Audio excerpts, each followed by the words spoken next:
There's a ton of great nerdy TV out this fall, from the new Star Wars live-action Ahsoka show to the epic journey of the Wheel of Time. The Lorehounds have got you covered with full recaps, deep discussions, and answers to listener questions. Search for the Lorehounds on your favorite podcast app, including YouTube and Spotify, for a fire hose of science fiction and fantasy. Or head to thelorehounds.com to join the conversation via our contact form or our Discord server. Whatever you're watching, we'll be there as your guides to great TV.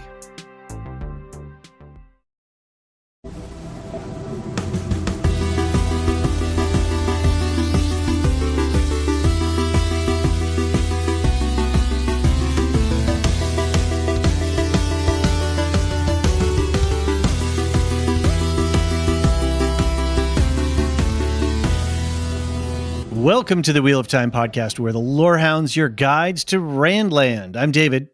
I'm John, and this is our coverage of the Amazon Prime fantasy series, The Wheel of Time.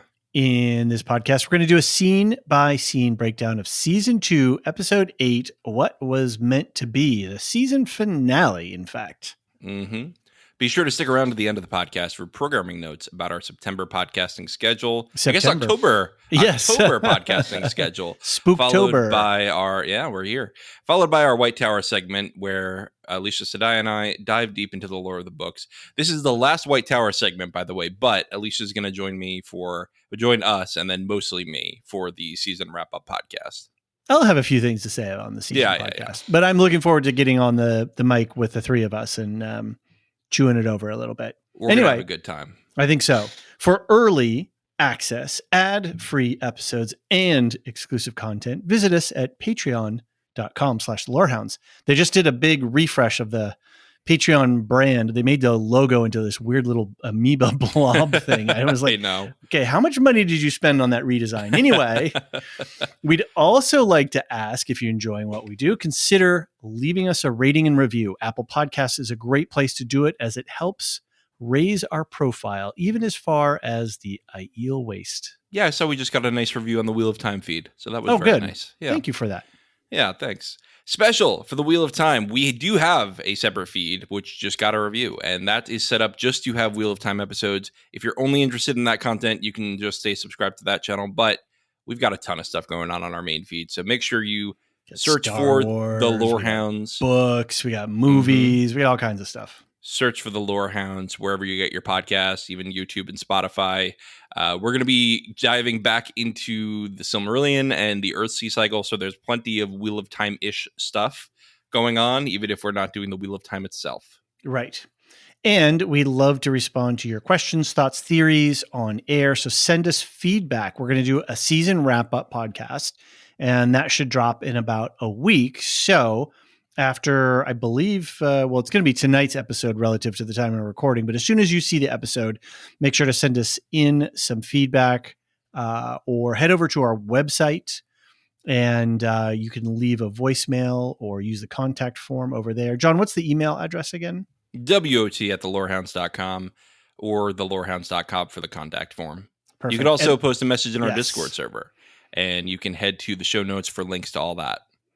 The Discord was hopping the last couple of days.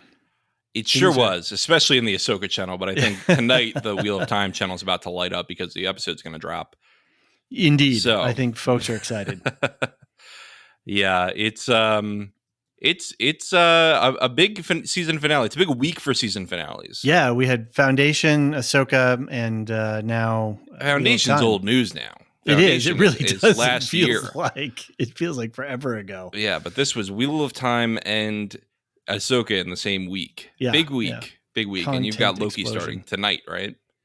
Oh, gosh. Yes, that's right. I do have to go watch that episode as well. Yeah, Jean and Elysia and I are going to be doing full coverage of Loki. So check that out. Yeah. Well, David, let's block out all the other fandoms for now. What'd you think of the Wheel of Time finale? Baller. It was great. I had a blast. I have been pretty meh about the season so far. And was it like episode 3 or 4? I was even questioning like, can I stick this one out? This is going to be tough. I got to really dig deep. Okay. Find my positivity. and, get into the story and let it go. And this episode was my favorite by far of the season. It brought all of I think you had been hinting at this before. What Robert Jordan does is puts a lot of pieces out on the board and then brings it all together at the end of a book or what have you. And it really felt that way in this episode. I mean, all the Two Rivers kids are back together. Moiraine and Lan are back together. We've got great twists. The action, some of the production stuff in this season is a little bit here and there. It's all been fine, but it just didn't wow you. Yeah, it didn't blow me away. There was nothing. There are parts of it that are not spectacular, and then there are parts that are. And I thought that even the parts where I was like, that's just one of those little cannons that they hide behind some fake crates and they send a big bloosh of fire and air and stuff. Even that stuff didn't really bug me that much this time around. And some of the action scenes were pretty cool. The whole thing with Matt and his dagger and, Moiraine and her like torpedoes, that she sent at the ships. So it was good. I had a really good time. And the other thing I was going to say was this episode was like so D&D for me. This was complete Dungeons and Dragons, with fighters getting up there, archers shooting, spellcasters popping off. A lot of areas of effect happening. Big time. So, as a non-book reader, I had a great time and cool. It all was seamless for me. So that's great. That's where I'm at. And I'm thumbs up on the season. I'm like, okay, cool. Everything paid off. Everything made sense. They set up limits in the world. They set up rules for how certain things work and they stuck to those rules. So that nothing was cheap or nothing sort of became everything nothing means everything or, whatever, you know what I mean by that. Nobody jumped the gap in this show. Exactly. Nobody jumped any gaps in this show. That is for sure. So if you're not listening to Ahsoka, you won't know what that means, but it's jump the shark, just in a different, in a different context. It's Fonzie in a leather jacket and it's Henry Linker in a weather jacket and a really weird looking flotation device. Anyway, so I was happy. I was overjoyed. What about you? Book reader wise, you've got probably a lot to process here, I'm guessing. The first time I watched it, I was not thrilled. Right. And you said so on our little private channels. It was okay. It was because there was a particular book scene that was very character focused and meaningful for me. Okay. That they hinted at was going to happen all season. And I feel robbed of it because they just didn't do it. And they could have done it without any budget. It could have been a 10-second further conversation in an alleyway. And I was genuinely upset that they took it out because it was one of the moments that first wowed me in the real time, that really got me like in on the characters, that made me think this is something different from Tolkien. This is something different from a lot of the fantasy soup we live in. And I was upset that it was taken out, and I'll get to it. It has to do with Ingtar. I'll get to it when we get there. But on second watch, going in knowing that was going to happen, I really, really liked the episode. I thought, oh, good. Oh, cool. It's still on the lower end of what I liked in this season. But that being said, I thought this was a great season. So this is me calling it a very good finale. It was very good. It was shy of great, but it was very, very good. And I really enjoyed it. It was a great time. They did a lot of things from the books really well. They made some smart changes. They made some changes that I wouldn't have made. Sure. And that's just what an adaptation is going to do for me. Yep. Cool. I think that, like you alluded to this, but it's something that Robert Jordan does in the books really well, which is load all the bases. And last 5 chapters, he looks over his shoulder from the bat and he goes, "Watch this shit." Right. And he just throws a heater. Throws a heater down the line. Yeah. He's like, because I can't tell you how many Wheel of Time books I'm reading, especially the early books. He does this better in the early books, and then he kind of starts to meander a little bit for a while. But in the early books, you're 6 chapters from the end, and you're like, how the hell is he going to tie this up? And then he's like, I got this. There's a plan. Nice. And it always blew me away when that happened. Cool. So I'm glad that they were able to capture that, especially for a non-book reader, right? Right. Is that they captured that energy for you. That's interesting too, because I know we've talked about, and you've had some opinions about the idea of sitting down, writing your outlines, and then writing your book, as opposed to other writers who will sit down and they'll go, here's character, whomever in Yep. whatever situation, wind it up, what happens, or they kind of go on a journey of discovery and gardening versus outlining. that's it. Yep. Yeah, and I guess as I understand it, Jordan was an outliner, and that I guess is a strength. Well, We could say there's a strength. He to was it in more of a this. gardener. He was more of a gardener, but he was kind of a mix, because I think he had his plot points. He had Rand as the dragon, Matt's going to blow the horn of Valir. All these like major beats together. And then he would say, but let me meander while I get there. Let me take a long walk through the woods while I get there. And so that's his sort of hybrid method. I think he's somewhere between Martin and Sanderson. Right. Cool. Well, I mean, the showrunners were able to recreate that effect in this episode. None of the coming back together felt forced or, I didn't see the hand of the writer in really much of any of this. The only thing maybe was like, how did Lanfear know to get Moiraine and Lan to the right place at the right time? But hey, that's Lanfear, so it's all good. It felt natural, and it felt like a appropriate coming back together in this moment. Yeah, I think that was one of my major nitpicks, which is I still think that the reason I don't like that Rosamund Pike was cast as Moiraine is that it seems like sometimes the writers feel the need to have the plot serve her instead of the story. And it's not her fault. This is not Rosamund Pike's fault. But I think that when you have a big budget actor, when you have a big name actor, you're going to want her to do something in the season finale when she really wasn't there in the book. And quite honestly, you take her out of this, you could have given that role to anybody else. You could have had Elaine channel into the or Egwene rather channel into the Shanshan boat, right? And unshield Rand. Right. You could have had anybody do. I mean, it would have been a cool display of power for Rand to do the dragon symbol, right? There's all these things in the books of, is he going to remember how to do things from his past lives, right? Bring that in, have him remember how to make the dragon symbol in the sky. I think Rand, his powers have been a little bit nerfed in the show in favor of having a more ensemble cast. And in a way, I like that. Like, I like that we're developing the Emmons Field 5 a lot more. And I like that we've brought in Elaine and developed her really early and Avienda. But I still think that we're making a mistake here by putting so much attention on Moiraine. I still think that and I want to say this for a season wrap more, but I still think that the whole fake stilling plotline was a disservice to the show. I think it dragged and it didn't actually give you anything. Okay.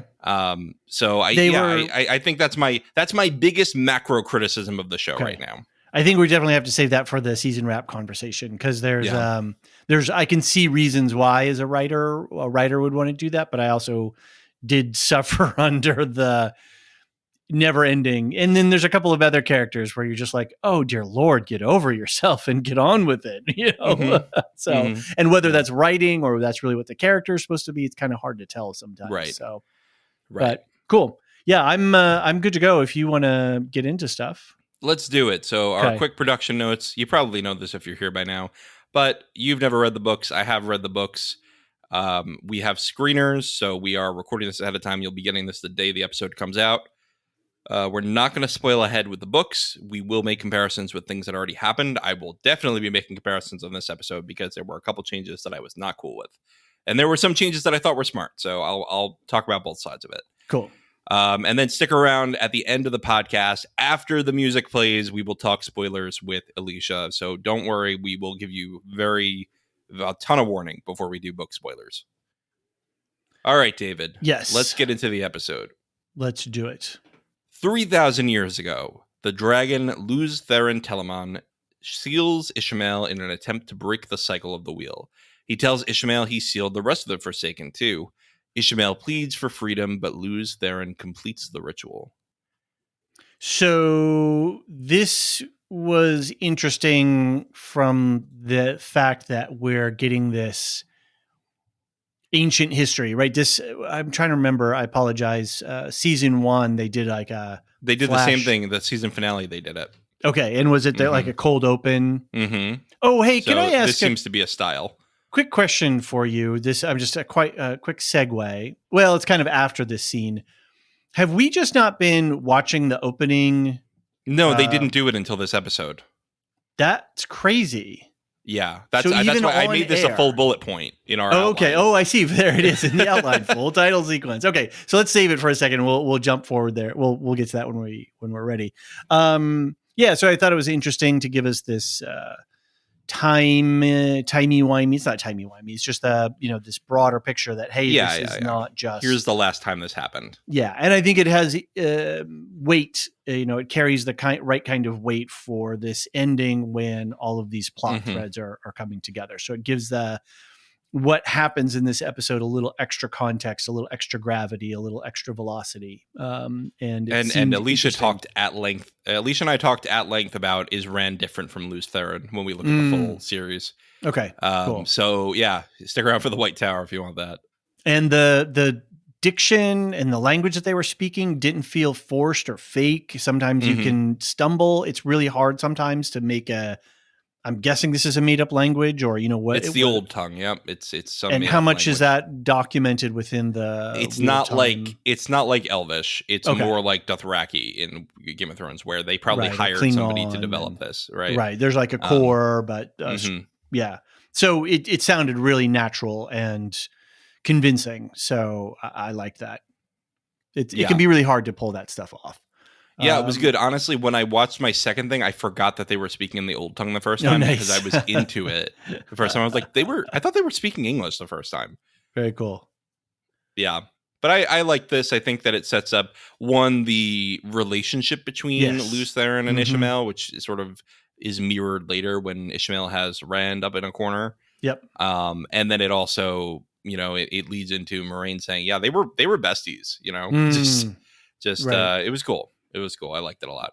I noticed too that all of the channels that were standing around, they all appeared to be male. Yes, I think that's true. So Luz Theron led only male channelers to defeat the Dark One because the women said, this is stupid. This is a dumb idea. And that's why only the male half of the source was tainted. Okay. Is that when the Dark One was being sealed away, reached out and was like, all right, I'm going to touch the force that's sealing me. And that's why it's tainted. So the female side of the force, of the one power. You can tell we've been watching Ahsoka. Yeah. Of the one power, Sidar was just not there. And that's why the Dark One wasn't able to taint it. Got it. Okay. Yeah. So anyway. Good way to start the episode. So so title sequence. What's title up with this? sequence? I literally went, is this the full title sequence when that happened? Because we've just been getting this like sting at the beginning of every episode, not between the cold open and the main episode. And all of a sudden it's the full sequence, which is our theme song. Like I wrote this theme song from season 1. I think the reason is, I was thinking about this, it seems to be the Forsaken in the intro now. Like they seem to be showing the Forsaken as part of the images of the intro. So maybe they were like, we don't want to make 2 intros and we don't want to reveal the Forsaken early, so let's just do this at the finale. Oh, okay, that's interesting. So even on air, because with our screeners, we don't always know what's completed the post-production, what's locked for air with subtitles and title cards and all of that kind of stuff. So I just assumed. And this time there were some changes in the screener delivery. And I thought, well, maybe this is just because they had to switch up some platform issues. No, I think this is the first time for real. Wow. The whole season, which is kind of insane. It is insane. But then again, I'd rather them use the budget for the actual show than the title sequence. Fair enough. Okay, don't make a second title sequence. That's fine with me. So title sequences go. This is so in genre with Westworld, The Crown, Rings of Power, totally Foundation, yeah, there's just this class of this animated, beautiful woven, and there's all kinds of clues. And I to be honest, I had to watch the episode uh, today, so I didn't really get a long chance to watch it, and I had to break up my watch a little bit. And I was so taken by it, I was like, "Oh my god!" But then I didn't have him go back a chance to actually analyze what's in the thing. So um, I don't know. Yeah, that's maybe we'll save it for the season wrap up. We can do a little breakdown on it. I mean, yeah, it's the wheel weaving the pattern, right? Like Sure. that's Yeah. the opener, which is great. I think that's super on brand for the show. I do really like the sequence. Yeah, let's talk about it more on the season wrap when we have a chance to dig into it a little bit. Cool. Dane Bornhald looks towards Falm from afar. His father, Jeffrem, plans to attack against the Shanshan. Dane questions his father, who reaffirms his decision but denies the prophecy of the dragon reborn. So so there's a few parts of this episode that confused me about the sequence and some action stuff. Nothing broke me out of story, and I didn't ever have a problem getting back into story when a question popped up. But this was, again, a big question. I just have this ongoing question with these white cloaks and how are they just sort of floating around these various kingdoms doing all this stuff. And what some call went out for help, and they're the only ones who showed up. Okay, fine. I thought it's a really interesting twist to have kind of rooting for the White Cloaks. I know, yeah, that's good, right? To fight against the Sanchin, Yeah. So. Same thing happens in the books. You're like, oh, but I want the people I hate to win, and it's tough. Yeah. And that's the cool parts about the Wheel of Time is when it makes you see things from different points of view like that. Right. So and Bornhald Joffrem, I should call him. I don't know if it's Jeffrem or Joffrem, but Jeffrem, Daddy Bornhald, cool. Is right. He's largely right about all this stuff. He's like, there's slavers, they're evil, and if no one else is going to deal with this, we need to. We have a moral imperative to do this. Because out of the mouth of a guy who'd be more than happy to string up an Aes Sedai. And but Jeffrem, if you recall, right? Yeah, he's a moderate. Was kind to he's a moderate, and really, it's the questioners, which are like Valda, who are really, really radical in this. Universe. What do we call the sort of the zealots, the zealots of the organization, of the order? What I don't know what to call them. I don't know how to. They're the children of the light. Okay, fair enough. So it was, yeah, I think we had some conversation in the Discord earlier in the week too, where folks were examining the Sanchin, and we were talking about, moral relativism and, how societies, how we gauge societies and how we judge them. And, when things are wrong, they're wrong. And so to have a white cloak say, the Sanchin are wrong and we're going to fight them. But yo, dude, you're the same dude doing some other stuff. What do I do here? Right. It was great. It was great. It was really good. I think the Shanshin are more formidable, and so we root for the underdog in this situation to wipe out the more formidable one. I think. Plus, they're external. They're an external force as opposed to an internal thing, right? Yeah, I think so. They haven't really gone into the politics of it, and I don't know if they will. But basically, the White Cloaks have always been there for a really long time. There's like a White Cloak Bible that was written basically by somebody, and it started the whole tradition, and they've kind of been really annoying to all the kingdoms around them. But yeah, I can see why. they've kept their nose out of trouble enough that people mostly tolerate them. Mm-hmm. And it's only when they go nuts that people kick them out. And then they don't kick the whole people out. They kick like the factions that have problems. And recently, I think they've gained more influence for certain reasons in their home. They do have like a home base, and they've gained a little bit more influence there, which has allowed them to pop up more often. Got it. Okay. Yep. And we will see if they develop the White Cloaks any further. There is more development in the books. That's why I want to. Sure, of course. I'm going to tease that without telling you anything about it. I don't doubt that we're going to get more white cloaks. They're a useful plot device, if I can say that. I could see them, weaving. I don't know, whether we get fully into them and have a POV from them, or they're this element that's out there that keeps, adding random bits of drama. I can see the him. wheel weaves. There you go. The wheel weaves. Lanfear, speaking of wheels weaving, Lanfear leads the group through the ways and tells Moraine to raise the banner when the time comes before pushing her and Lan through a door a distance from Falm. Lanfear tries to win Rand's trust and transports them away from Machin Shin. I am liking this version of Lanfear. I wasn't so much into the S&M headdress Lanfear, but I love the suave, big, I don't know what you call those sort of tuxedo coats with the big lapels and everything. She's just looking great.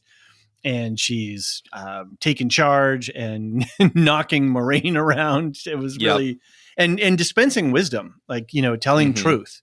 But telling truth from her point of view and from her motivations. But damn if it's not compelling. And damn if she doesn't roll high on her charisma checks. I would have a hard time. Yeah. She does like Rand. I mean, you can see she's starting to tip her hand a little bit to something that I've wanted to say all season, but it's really hard, is that she's sort of suggesting to Rand maybe there's a third way here. Right? Yeah. Maybe there's a way. She's sounding very reasonable. The light and the dark. Right. And I think that is a dangerous thing for Rand to hear. Right. And we can't trust any of the Forsaken.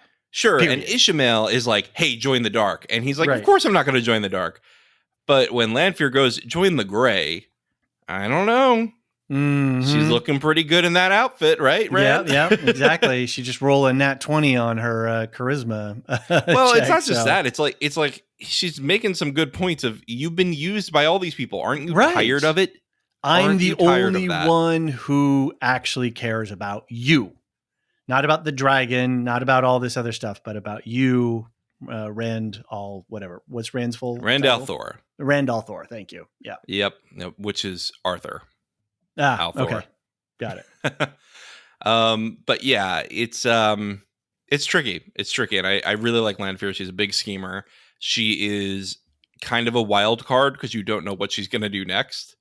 Whereas a lot of the other Forsaken, they scheme, but they're so much more pure evil, most of them, that it's just kind of Lanfear is such a gray character that I love her. They cast her so well too. Yeah, gray in her demeanor, I would say. Yeah, I'm digging this version of Lanfear for sure. Did you like how she was like, "Why are you whining about the black wind? It only almost killed you last time." Right. She's so powerful. And when she sort of looks down at mundane people and their petty little problems, it's just, but she's also understanding in a way, weirdly. So I don't know. I love it. It's all good. Yep. All right. Perrin, Aviendha, Bane, and Chiad travel toward Falm, and Perrin tells Hopper to stay behind. Right. Yep. Just kind of set up. Yeah. This scene, this whole episode was really hard to break down because there were so many and here's where these people are. So sometimes I combined it. Sometimes I was like, not enough happens in between. So okay. Anyway. Yep. Let's just move on to Lanfear, who tells Ishamael she brought Rand to Falm, to which he says they're not ready. Lanfear says Ishamael is just stalling and it's time to get things moving, but Ishamael says Rand won't choose them. Lanfear says she's going to help Rand kill Ishamael to earn his trust.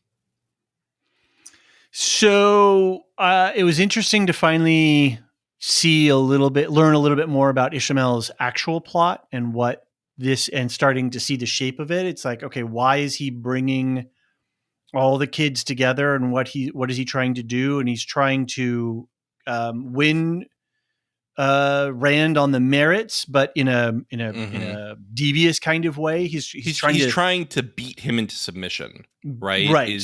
By showing him the futility of it all. Right. He's trying to turn him into a nihilist. Right. Say what you want, but at least, well, I was going to pull a Big Lebowski quote, but I can't quite pull it Okay, off. So I'm sorry. yeah, it's all right. Well, anyway, yeah, Ishmael is very into like, I'm just tired, guys, and I want to convince Rand that he's also tired, and Yeah, it's time yeah, to just yes. shut it all down. Power off the PC. And yeah, so it was nice to bring all of that together, and then to see this setting up for the double, the double fake out, double cross between Hmm. Lanfear and Ishmael, and that, I think what happens here plays out nicely for the end of the episode, when we realize that there are games within games between the Forsaken. Yes, absolutely. And I mean, you actually, they settled a point of contention from our Discord at the beginning Uh-huh. of this episode, which was people were asking, I guess not contention, but point of confusion, which was people were saying, well, if the wheel stops, does time become linear or does everyone die? And Mm-hmm. I said, I think that they have already said this in the show. So everyone dies. Like, to my understanding, everyone dies. The world, the existence ceases. Right, There is right. no more reality. And when Lutharen is sealing Ishmael, he goes, all our friends are gonna die. Everyone we care about is gonna die. And he's like, yeah, that's the point, buddy. Like, that's what I want here. We all need to stop suffering. Right. Yep. So yeah, I mean, it's a dark and also understandable motivation of Ishmael, which makes him a cool villain. Yeah, it's that weird Thanosian thing where Hmm. I am so motivated by this point of view that I had, that I'm going to carry this out no matter the cost, Hmm. and it's for the good of everyone. And it's like, Yep. well, but we didn't get a chance to actually have a Right. conversation about this. We don't know that this is necessarily good for us. So Right. But Ishmael's soul, like, he is destined to constantly be the adversary every right, single time. right, And he hates it. He's so done with it. sure. And is Especially he because done he with it at seems the to end be of able to this? remember it, Mm-hmm. Right. which is crazy. Yeah. All right, let's go to the White Cloaks attack the Shanshan. Nynaeve dresses her Sul'dam best, while Rena prepares Egwene for battle and explains the harsh consequences of disobedience. So this foggy charge thing, Hmm. this is again where one of the places where I was like, wait, what? Am I supposed to know what's going on here? And then I was just like, whatever. It's the Dothraki running around at night, and the Well, final I Game of think it was Thrones also or supposed to something. mirror the confusion of the Shanshan, right? Like, what's that? We're not getting attacked, are we? Nobody's coming. Right. It was some desert wind, some Sirocco or Right. something, and and is it these little boys with I forget what those little incense swinger things are called? Those things have a name, or is it because the horses are running, or what? Whatever. I don't know. Yeah, Probably the horses. I mean, it's pretty dusty over there. I think I think it's it's pretty a easy to kick it up. little bit of both. But anyway, their surprise attack worked fine. I'm good with it. Yep. Yep, all good. Didn't get a chance to put the Damane out right away. Right, exactly. Speaking of Damani, we've got a couple of situations to deal with here. Hmm. I This saw you getting into Nynaeve and her Sul'dam best. I mean, the torture scene comes later, so you could save that. Okay, all But right. she is certainly right away like, ooh, I look good, don't I? Well, and Elaine gives her a little smoky eye touch up there, Yeah. and that was You got to look cute. the part. Yeah, and boy, I apologize. The actress who plays Nynaeve, she just Zoe Robbins, I thank believe. you, Zoe Robbins. That's right. Zoe Robbins just plays that wounded. Like, I'm so uncomfortable in my own skin vibe so well, but Yeah. yet so angry and so ready to Hulk smash everything. Yes. Right. Going from this Right. vulnerable, like, oh, I feel uncomfortable, but give him, put me before my enemies so I can smash them. I heard that the actor actually method acted and didn't unclench her knuckles since they started filming. What? I'm Oh, just kidding. I'm okay. I just was like, kidding. what? So, and there's some great setup for the whole Adam mechanics, right? So Hmm. they're laying out different mechanical bits. and we have a rule set and they stick to the rule set. I never felt like, okay, these things are magic, but they're not magic that, hey, the writer, we can do anything, we can make anything happen. Exactly. You need rules. Yes. You need limits. It doesn't need to be hard rules. In this world, I think it does need to be hard rules because that's just what they've trained you to have. And there are hard rules about everything in the Wheel of Time.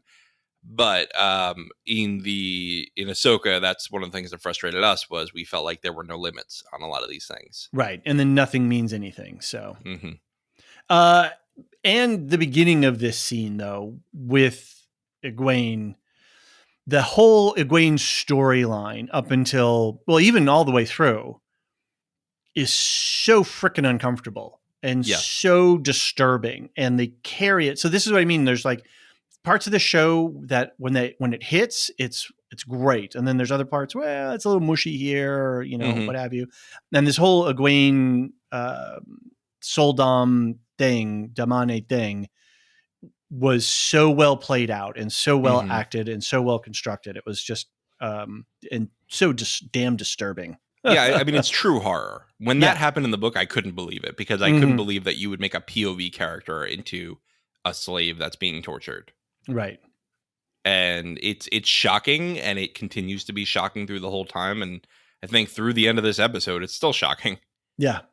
And then having her cut her hair like that, that was a great little twist, and, sort of I'm going to demoralize you. I'm not ready yet to physically punish you, but I'm going to psychologically demoralize you. So, and for Egwene, that hair was very meaningful. That was her last tie to the Two Rivers, right? That was her braid she got when she became a woman.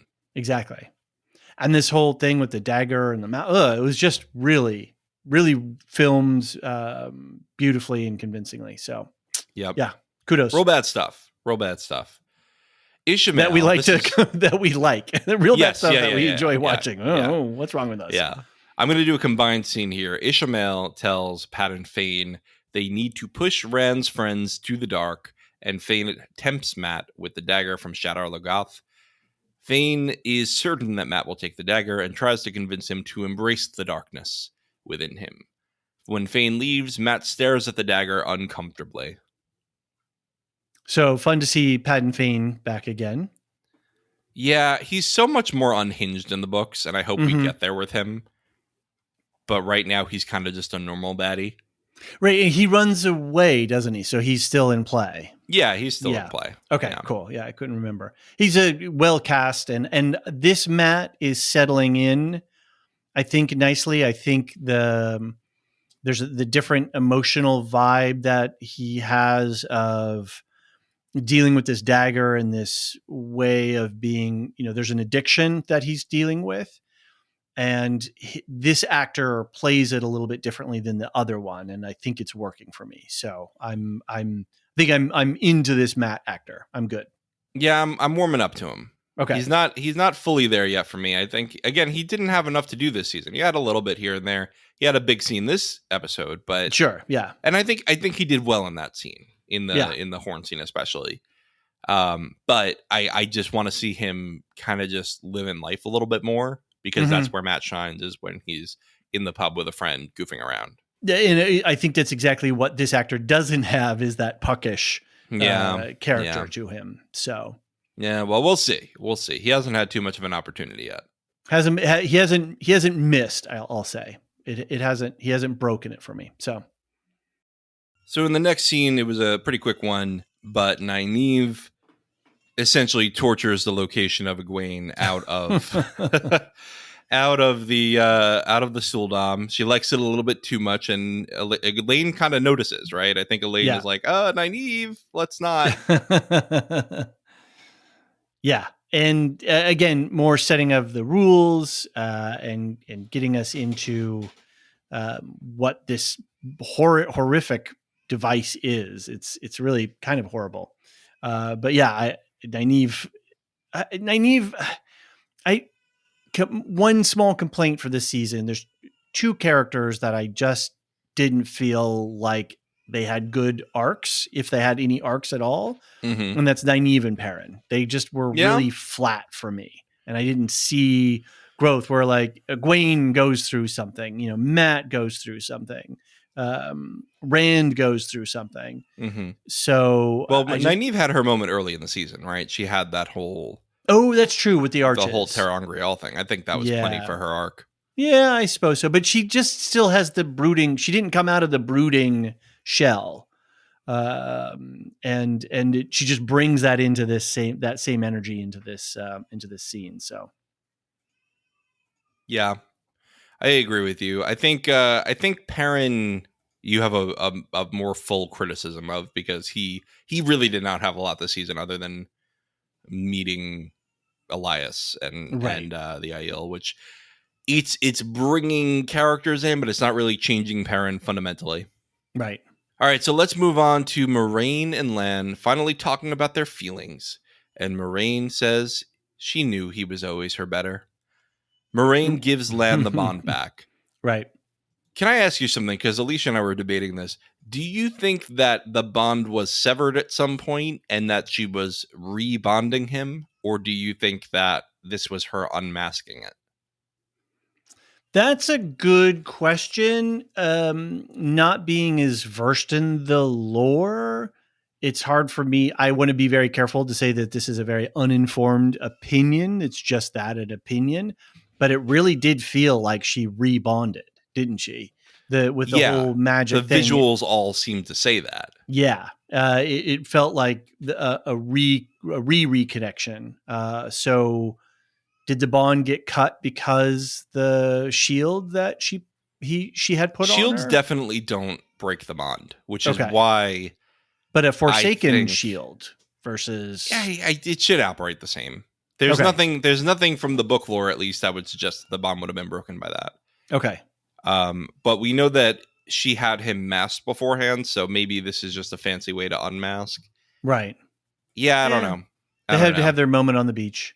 Yeah, We had to have some they were definitely visual about to make effects. out. I said this with Elysia too. Like, they were very close to each other's faces there. But Yeah. yeah, it was good. I thought this was a nice little cute scene with them.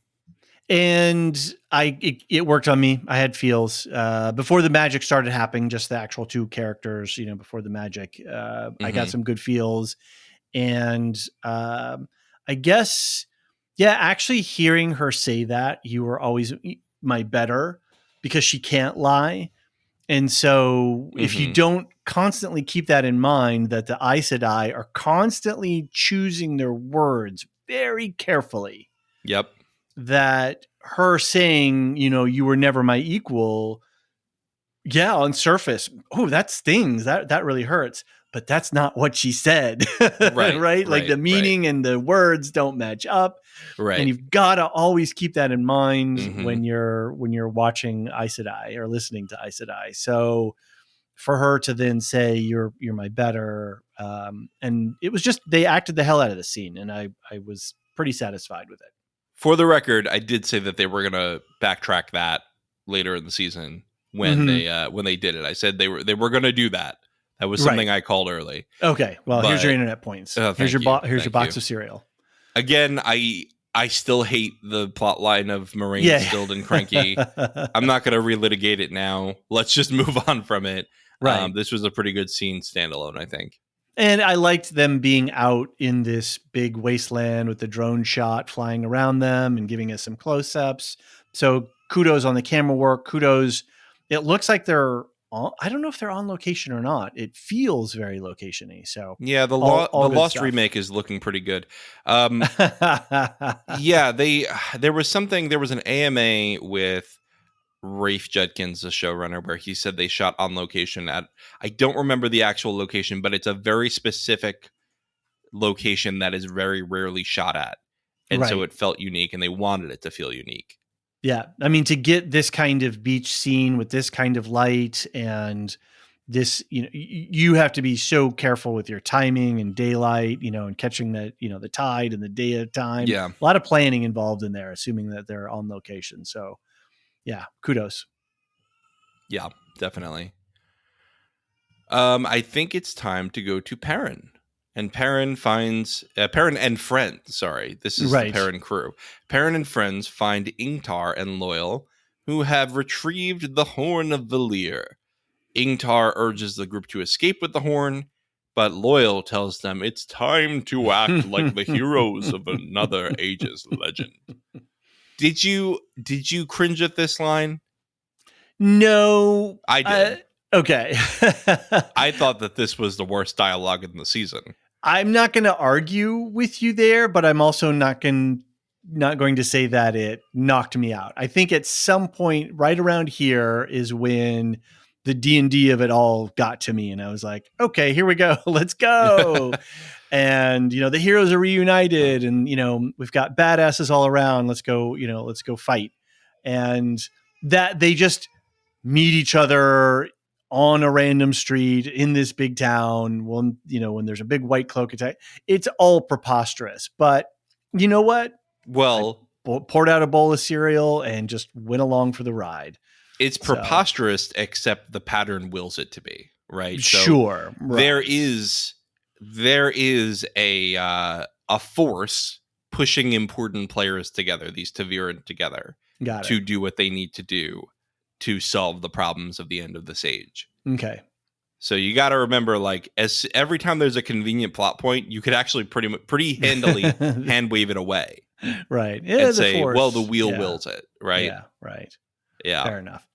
And just this from the action of the scene, it's like, oh, we're just walking down the thing. It was all, there was something so campy about this whole scene that I think my brain flicked into, oh, okay, campy fantasy. This is groovy. 3 badass women with spears sticking out of their backs, and guys who have clearly, because there's a whole bunch of stuff. How did they get the horn? Many people will wake from the dream tonight. Yes, exactly. Time to act like heroes. How the hell did they get the horn? Are there scenes that just didn't make it out? Well, Turok died. Editing? I guess that happens in the next scene, but in a couple scenes from now. But yeah, he's distracted at least, right? There's chaos in the city. I think they have probably an opportunity to sneak in there. Yeah, but they didn't tell us that story at all. They just that's fine. 3 dudes walking down the thing. So that's what I'm saying. It's just there's no proper setup for this, and because of all of the campy stuff, it was just like, okay, cool, let's go. Mm-hmm. Fun. I get you. Roll some dice. Roll initiative. Fair enough. The Suldam bring their Damane to the top of the tower and rain fire on the White Cloaks. And much like Nynaeve, Egwene likes this a little too much. I really loved the Suldam makeup, the way that they paint, half their head blue, and just the whole look that they've given the Sanchan is great. And the Sanchan are really cool. Yeah. When Nynaeve lets one go, you can see she's really like, oh yeah, that felt good. I don't like killing innocent people, but it does feel good. Well, don't forget the White Cloaks held her prisoner and tried to torture her friend last season. That's true. So she has a vendetta against the White Cloaks. Yeah, she sees the White Cloaks. That's when she's like, yeah, all right, I'll throw a fireball or two. Okay. It's only later when she sees civilians that she's like, oh, maybe this isn't a good idea. So great. Yeah. So, yeah, and some of this action was just kind of like, there's a little CGI stuff mixed in, and different scenes and whatnot. It was fine. It was all okay. There was nothing, but nothing was exceptional or stellar for me about the action in this. In this episode. Yeah, I liked the bombardment. I thought that was cool, and I liked that. Unlike in Star Wars, the shots are hitting. They're landing on people. Yes. They actually can aim and hit their targets. So. Yep, absolutely. Rand then approaches Turok, who challenges Rand to a duel. Rand has no time for that and uses weaves of fire to kill everyone but the servant of Turok, who immediately commits suicide. This caught me so off guard. And again, I got into I was properly prepped for camp mode. So when he just lights them up and they're all just dead, I was like, okay, we really are doing this. This is what's happening. Let's go. It's funny because there's a big duel in the book. Mm-hmm. Turok challenges Rand. He says the same thing. Let's see how you earn the Heron mark on this side of the Arath Ocean. Right. And Rand has a duel with him, and that's Rand defeats him, and that's how Rand becomes like master swordsman. Like that's how he earns his Heron Mark sword. Is he Okay. defeats the other master swordsman. Got In it. this, Rand's like, bullshit, I don't have time for that. This very Indiana Jones and the Temple of Doom. There's the whole scene where guy comes out with the big sword and Indiana Jones just like, oh, I don't have time for this, and shoots him with a pistol.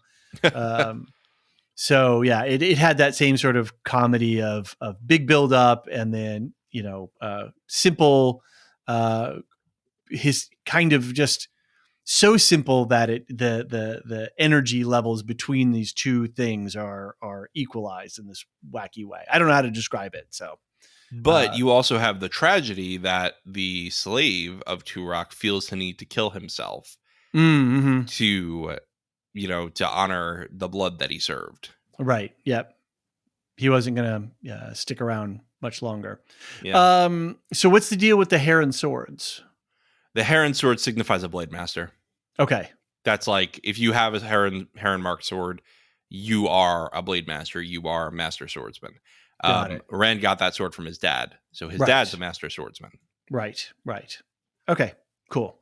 And then he gets the Heron burned into his hand later. That means a lot, but you don't know yet. So it's clear that they made, they made sure that we saw that. There's more prophecies to come. Don't worry. Of course there is. There's how many? 14 books? Of course there's more. Every book has like an inscription in the front with the prophecies that will be relevant in that book. Okay. Which I think is cool. But yeah, it's there. It's there. Heron marks are going to play a part. Cool. All right. Let's go to Perrin and friends again, who are ambushed, and Ingtar sacrifices himself to buy them time for escape. This is the scene that made me angry. Okay, I will say that I thought that Ingtar's sacrifice didn't make sense. I'll throw that into the mix, but let's hear what you've got. Do you want to know why it doesn't make sense?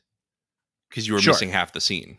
Okay, there you go. The other half of the scene is that Ingtar was secretly a dark friend the whole time, and he decided to sacrifice himself to save the horn because he wanted to return to the light, and he wanted to serve the Dragon Reborn. Interesting. Okay, and so Rand is the only one who finds this out in the book. Ingtar holds the alley. He says the same thing, like, "Oh, one man could hold it against 50 here." Right. And then he's like, "I told you, one man could hold it against 50. You go save the world, and I'm going to do my best to return to the light." He basically says, I did it to protect Shinar. I did it because I wanted to see my people not be attacked anymore. But I see now that was wrong. With a lot of dark friends, that's how Ishmael has gotten them, right? Is that there's some sort of reasonable request. Moiraine's sister, Moiraine's nephew, I'm blanking his name. He wanted to be king. It. Yeah, but he wanted to protect his family as well, right? So everybody's got reasons. And Ishmael is good at finding out what those reasons are. Ming, right? She's like, I got to get rid of this terrible. Yeah. I wouldn't call Min a dark friend, but she. No, she got used though. She allowed herself to be used. For sure. So yeah, you're missing that part of the Ingtar story. You could have had an extra minute with Perrin in an alleyway where he tells him this. Now it's a meaningful death. Right. Yeah, no, otherwise it is. There's no meaning in his death because he is such a good fighter and they have a whole bunch of people with them. They fight even more later. So yeah, it just didn't, on balance, it didn't make sense. So and it brings in this whole interesting question of, if you sell your soul to the dark, can you come back to the light? Right. And I think that's a fascinating question to ask. Yeah. It's a really great character to see Ingtar who really tries to heal the wounds that he's inflicted. Right. And we liked Ingtar. That's just, it's really a big shame that they took that out, because that was a scene that was really meaningful for me in the book. And it shocked me in a good way in the show, in the book. And I'm a little upset that they took it out, because I think that, again, it's not a budget thing. They could have done this with a conversation in the alleyway. So it would have been interesting if there were, if news about, like, did they film that and then cut it for some reason, or I don't know. Was it never part of the story? Yeah, we just don't know. It'd be interesting to hear what Especially because they hinted at it earlier in the season, because they had Ingtar going to Perrin. Well, you never know the people's reasons for going to the dark. He probably had his own reasons. And so I was maybe like, okay, so they're setting it up. Yeah. Because Interesting. I remember I asked you, I was like, what do you think about Ingtar? And you were like, oh, I think he's very mature and balanced. And I'm thinking in my head, he's a dark friend. Can't wait for that reveal for David. And nope, they just chickened out of that reveal. Okay. All right. Bummer. Yep. So that is that was my main beef with the episode. But once I accepted that was happening, right, I liked the episode a lot better. You can move on. All right, Moiraine and Lan discuss Lanfear, Ishamael, and Luz Theron's friendship before the War of Power. Lan points out that it's similar to the Emond's Field 5, and Moiraine finally recognizes Falme.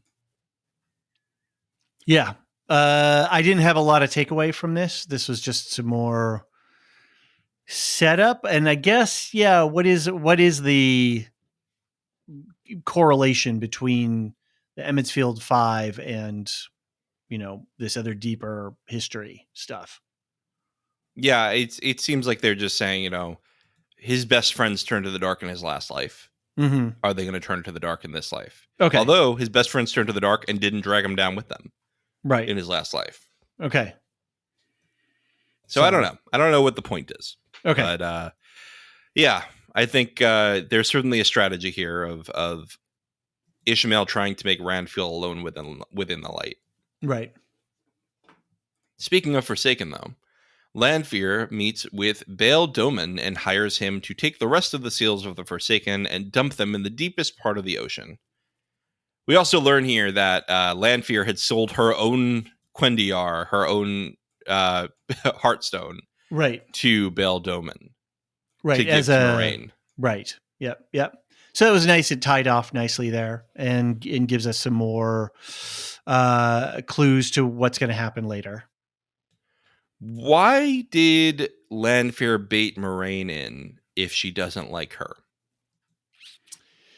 Whoa, good question. She's got to know, because she was in the thing, and then she's got to come out of the thing, and then she's trying, but she found Rand before him. So, but if Lanfear wants Rand to fulfill his prophecy and to, declare himself at Falme, she knows that she probably needs somebody like Moiraine. But also releasing Moiraine messes with Ishamael. So I don't know.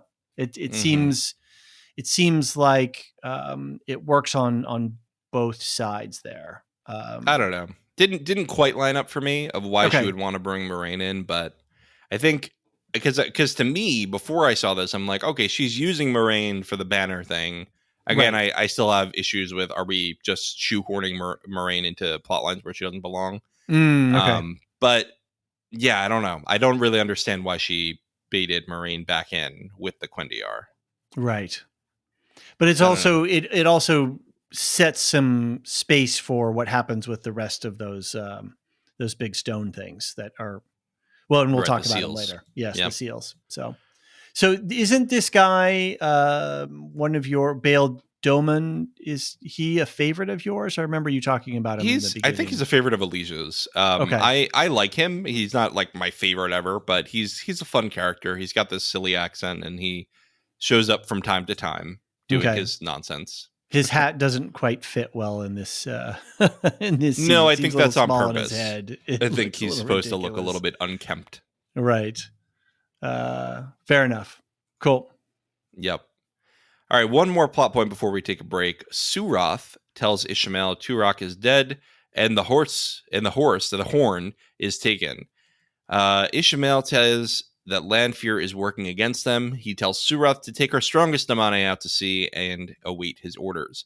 He asks if they know how to gentle a man. Yeah, she's bum, silly boy. Of course they do. Right. That was a good look, and I loved how Ishamael told the voice, just stop talking. you are so out of your league right now. You just need to be quiet. Yep. So, yep. Why Yeah, did he was he? pretty good at shutting her down. But yeah, Why did go he ahead. dust his hands? What was the dust from his hands when he? Maybe from the seals, since he freed all the other Forsaken in this episode at some Oh, so point. maybe he did it right then. That's when he did it. Okay, that Yeah, would make sense. I think All that. right. Yeah, I think that would make a lot of sense if he had just gotten back from smashing a bunch of rocks. Right. Okay, that works. All right. Well, David, let's take a quick break. When we get back, we'll resume the episode.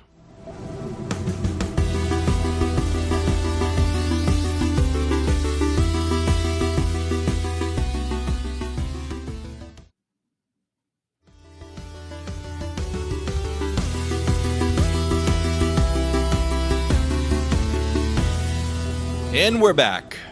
Let's resume the episode.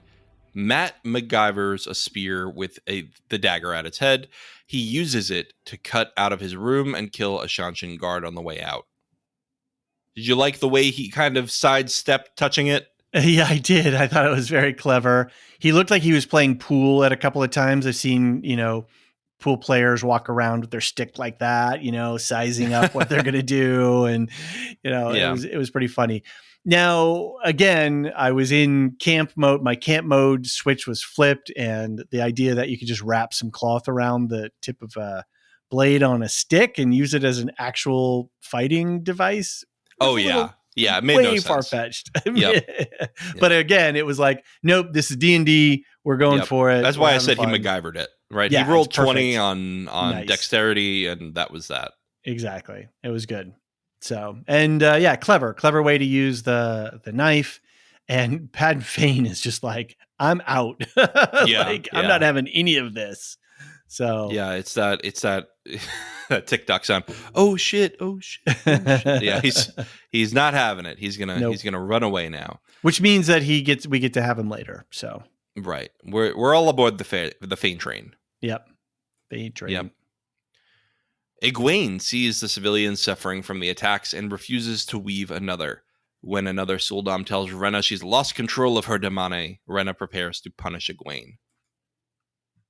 Yep, spits out the gag thing, and she's just not having it.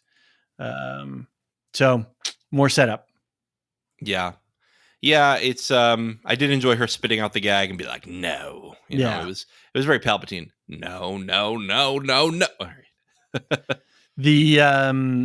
again, to just, the intensity, the vibe between these two actors, they just acted the hell out of this whole sequence between the two of them. I hope they're good friends. Yeah, right. Because they really did get into the depravity of they're either good friends Maester. or they hate each other. It's one or the other. Yeah. Nynaeve and Elaine march the Suldam through Falm. Just as Egwene is about to be struck by Renna, the White Cloaks bombard the tower. The Suldam is killed by an arrow, and Elaine is hit in the leg. Egwene then wakes up in the chaos of the tower with almost everyone around her dead and a spare Idam on the ground. Yeah. So I had to combine people a little bit for this one. Right. There was a lot flashing back and forth here. Lot going on here. So I don't know. You want to talk about each individual little elements of this? Yeah, let's talk about let's just split it in two, right? Let's just talk about Nynaeve and Elaine with the Suldam. Elaine gets shot. Yep. The Suldam gets killed, and you see that Nynaeve feels it, right? She feels it. You can see it on her face that her damane just died. Right. And then Elaine gets shot. Yeah. So, and then and doesn't it come off at that point too? What's the arm guard? Yep. The Adam. Yep. And so that, again, good setup for the rules, and clearly it gives us the space for what happens later with Egwene, because if we didn't see that happening, we'd be like, oh, well, that's a little, little too convenient for it to just come off. We got rules set up ahead of time. Mm-hmm. Yeah, so we know that we know from Renna later that the Suldam can take off the damane's collar. Right. Yes, which is somebody very can. That was really interesting to learn. So right. Yeah. Right. Yeah. I mean, I knew that, but but yeah, the first time. Well, that was a mystery. That was a Right. mystery of the season, was like when, who, where, how can that happen? Because we've Yeah. got to get Egwene out of that. So Right. Right. And so you don't. It's not just upon death that it disintegrates. You can also take it off. right. Yep. Then we also have the Egwene part where she wakes up and we saw Megan, the blue Aja sitter. Yes. Right. She's dead because we saw her collar fall off. And it's very subtle. I missed it on the first watch, but as Egwene is crawling up, you can see the Adam retracting and then turning into the collar, and then because Yes. when I saw it the first time, it was like, oh, she picks up a collar, and I didn't get that. Oh no, So yeah, they did it there's really a whole well. little sequence there. Yep. Yeah, I So- liked it a lot. Sad that we won't see Megan again. I think Right, Elysia and I yeah. thought she was going to be involved in another later plot line, hmm and she will not be because she's very dead. She seems to be She is very confirmed dead. That Indeed. This is not a we didn't see them die thing. This is the magical object told us that she is dead. Right. Yeah. It only comes off because of that. So fair enough. Right. Yeah, the whole bombardment of the tower too, that got a little confusing. I was like suddenly like, oh, what, they've got catapults or trebuchets? They didn't really show us that. So there's a lot of missing pieces for this attack. And then they're just sort of calmly marching through the streets at another point. But again, I just went with it. Yeah. It's tricky. Anyway, let's go on to a combined scene, which is, again, tricky. Perrin and friends meet Matt in the fog of war and fight against the Shanshan together. Matt cuts open the horn's box with the dagger and is sent off by Perrin. Yeah. Again, pretty straightforward. Using the dagger in a really interesting way. I didn't expect that either. I didn't think, oh gosh. Yeah, me either. Actually, that's So- not how they get it open in the book. It's Right. It's in a box that they knew how to open in the book, so they just had this extra layer of it's locked. Yeah. And so it worked. I did really enjoy Matt's like, hold my beer, I got this. Yeah, nice for him to have a confident moment. Yeah. Oh, you need it open? I got you. Yeah, Matt's the party guy, right? He's the guy who can like open a bottle with their wristwatch or something. Yeah. So. That's funny. He's got all these parlor tricks. Rena blames Egwene for the attack on the tower. She begins to torture her, but Egwene successfully collars her. Rena says the Idam only works on women who can channel, but Egwene says she's realized that Suldam can channel and are just weaker than Damane. Egwene hangs Rena up by the collar and tells her to free her. Rena does so, and Egwene watches her die. Rand arrives. Great twist with Egwene collaring Rena. That was so good. And yeah, unexpected and clever. Clever way to get it out. And then to have this resolve this way, to actually have her convince her to release Egwene. That was just totally unexpected and thoroughly enjoyable. Exactly, yeah. So the way that they explain it in the books, which was a little bit different, is that Damane are people. So there's two kinds of people who can channel in Randland. There are people who will naturally start channeling like Egwene because they're so powerful in it. And there's people who can learn to channel, but they need to be taught. They need to be like goaded into channeling. They need to practice it. Mm-hmm. Kind of like certain characters in Star Wars. Right. And, I was thinking very Star Wars. But so those are the two levels. And what Egwene figures out through her time as a Damane is, well, the Suldam, because not everybody can be a Suldam either, right? So it's a talent. Why are only some women able to do this? Oh, those are the ones who can learn to channel, because they wouldn't be able to see the weaves if they couldn't channel. So all of that was there in the story in just very subtle ways. They didn't play it up too much. No, so because they wanted that twist to happen, right? Which is Egwene figures out, you can see the weave. Oh, you can channel. You can channel, right. And so when they do the reveal, it doesn't feel like they were cheating, does it? Because you're like, oh, yeah, no, it that's feels true. inevitable now. It feels inevitable, and it's consistent with the rules, which we on Ahsoka, we had some problems with this very same conundrum. Was like, wait, did they explain? Are the rules set up clear enough so that when we do get the reveal, as you say, it's inevitable? It feels like a natural outcome. Right. Now, this has the power to shake the Empire to its core, doesn't it? The idea that they're enslaving people and the slavers could be enslaved just the same. Right. If you follow through with your ethos, yeah, you're enslaving the wrong people.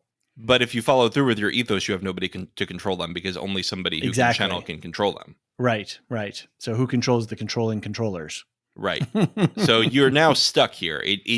So that is now something in motion that we will see if that will play out within the Shanshin.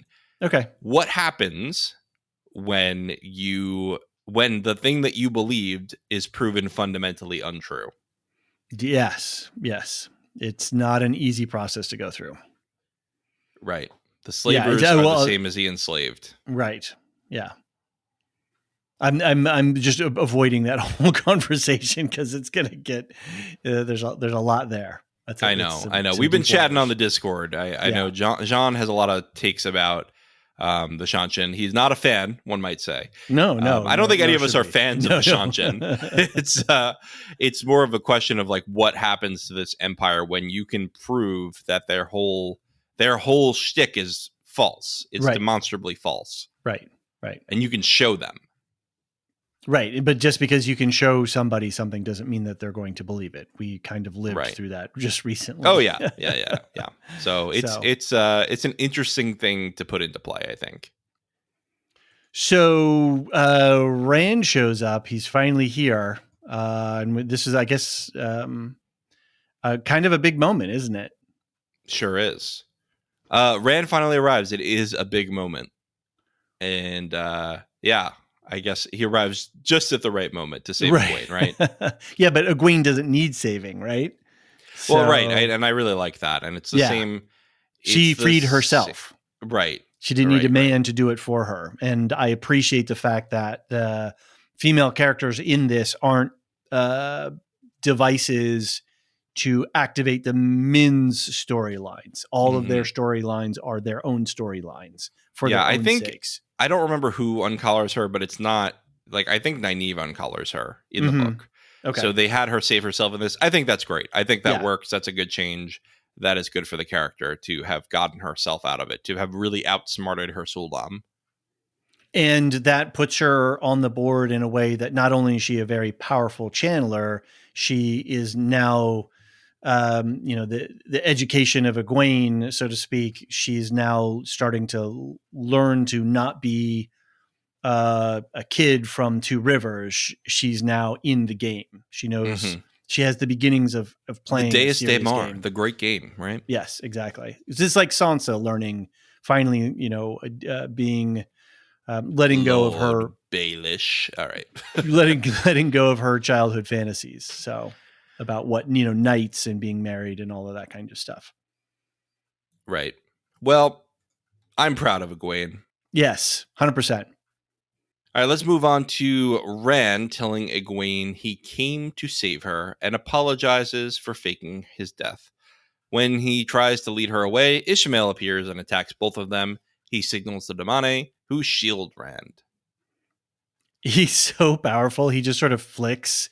Egwene's like, "Oh yeah, buddy," and he's like, "No, sorry, child." Yeah. And she's super powerful for this time, but he's not of this time. Right. And she's not expecting his power either. So, and then we get this great cutscene back to the end of season 1 where the Sanshin show up and we're like, what the hell is going on here? They kind of did almost a shot for shot scene there of the Damane standing on the prow of the ship. So that was good. And then you're like, oh, okay, they're going to shield him. Yep. Yeah, I really liked how they had him shielded. They had him a little bit nerfed for a minute. They made you think that something terrible could happen here. Yeah. Especially when he's talking about gentling in the last scene he's in. And he does a good job. The acting on this is pretty good, where he's sort of cowered over with this sickly feeling, and he's trying to hold back, hold himself upright. So yeah, it's good. Yep. Are you gonna miss Ferris in the end? Yes, he's a good bad guy. Interesting motivations, and you're talking about the actor, right? Yeah. Yeah. No, he's got a lot of charisma, carries a lot of weight on the screen. So yeah, sorry to see him go. Well, you've got plenty of villains coming because now everybody's free now. That's right.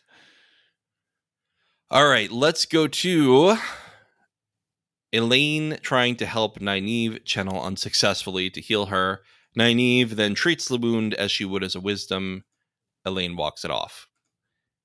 Something that we've been talking about is why did she push the fletching through? Mm-hmm. Why did she push the back of the arrow through? So that's kind of not like I'm speaking from experience or anything like that, but that's kind of something that you see, or people break it, I guess. But yeah, yeah, why you would they put the front through. Sure, you got to go through with the front because that's you can't pull already. It backwards though. You've got to go pull it backwards, but break it. Right, and then pull the rest of it through. Right, whatever. It didn't. Seems like it hurt a lot more than it needed to.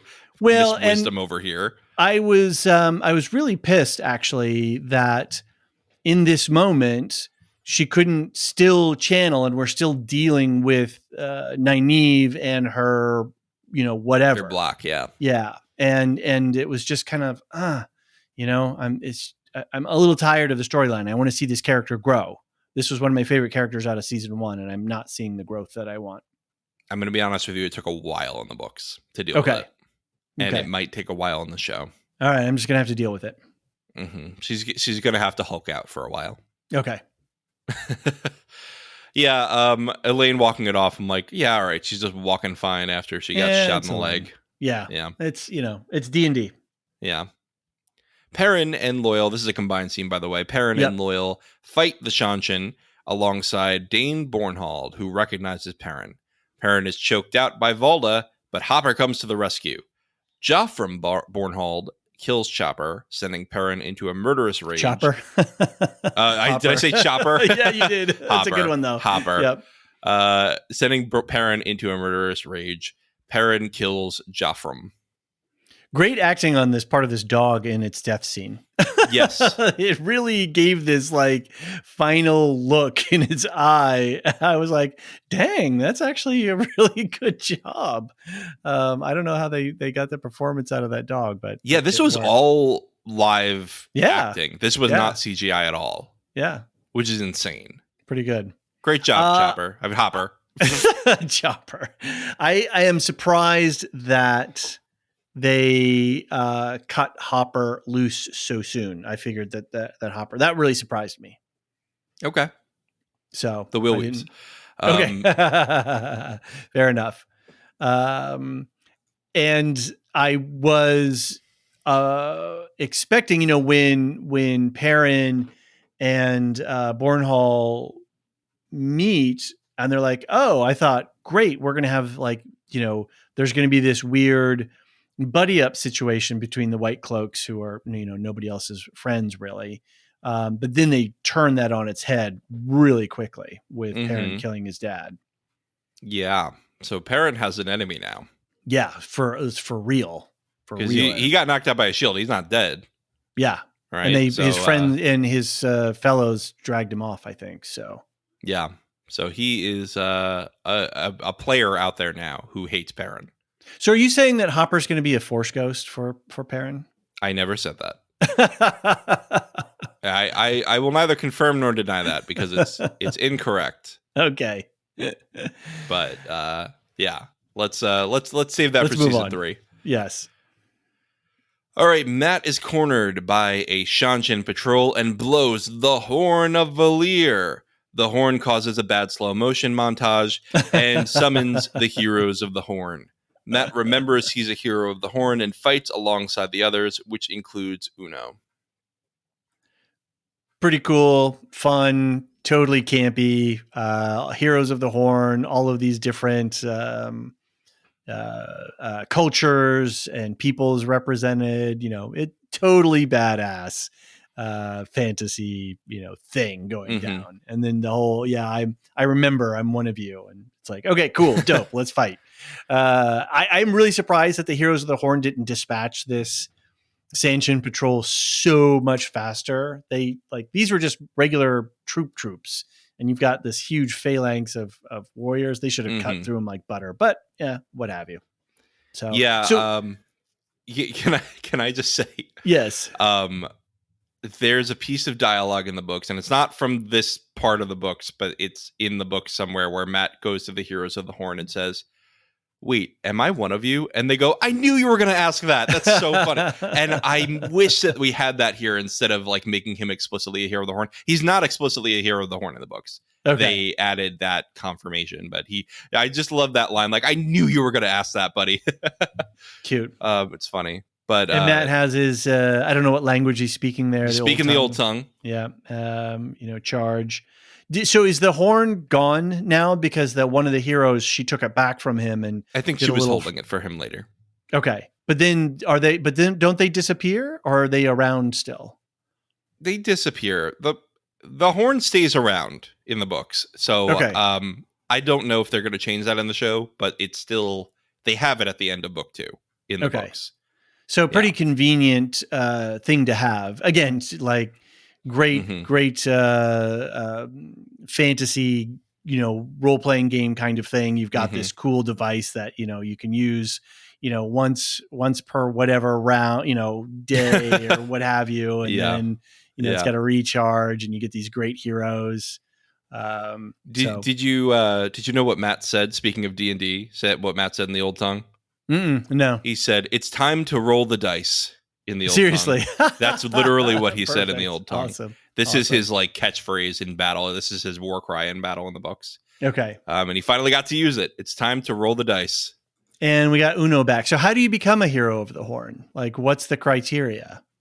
No, it's not even spelled out in the books. It's just vague. You're a hero, and basically they're bound to the wheel to remain as themselves in wherever, I can't even say where they are, but wherever Heroes of the Horn souls reside while they're waiting. And in the halls of Mandos. Yeah, and they get reincarnated as different people. It's not like they get reincarnated as themselves every time.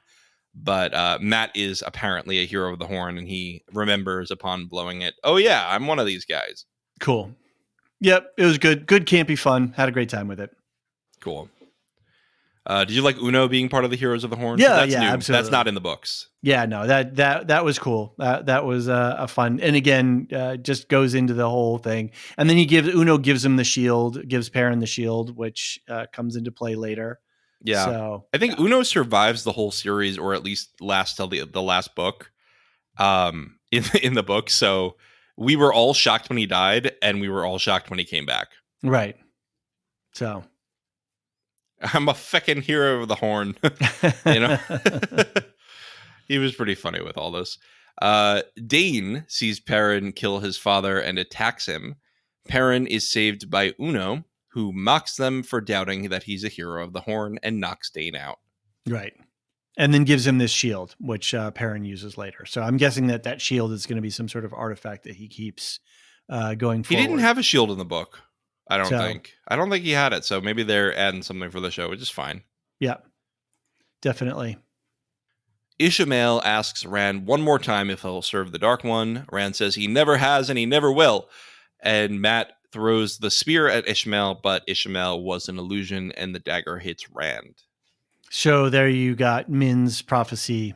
So she saw, not in the same way that she saw it, but she was taking it out, right? That was the deal. He was taking out the dagger. Yeah. Good point. That's probably what was going on. And that's a nasty wound. I mean, getting stabbed by a Morgul blade, no, not good. This wound was given to him by Ishmael in the book. So they changed this. This was a surprise for show watchers too, for book readers too. Okay. So good choices here. And then with Egwene showing up to protect the Min, I like that. It's the wound that just won't heal. Like Elaine heals him and it stays because it's just some kind of darkness in it. It was not inflicted by the Shadar Logoth dagger in the books either. This was by some kind of weapon of Ishmael that's never really given any kind of lore behind it. Okay.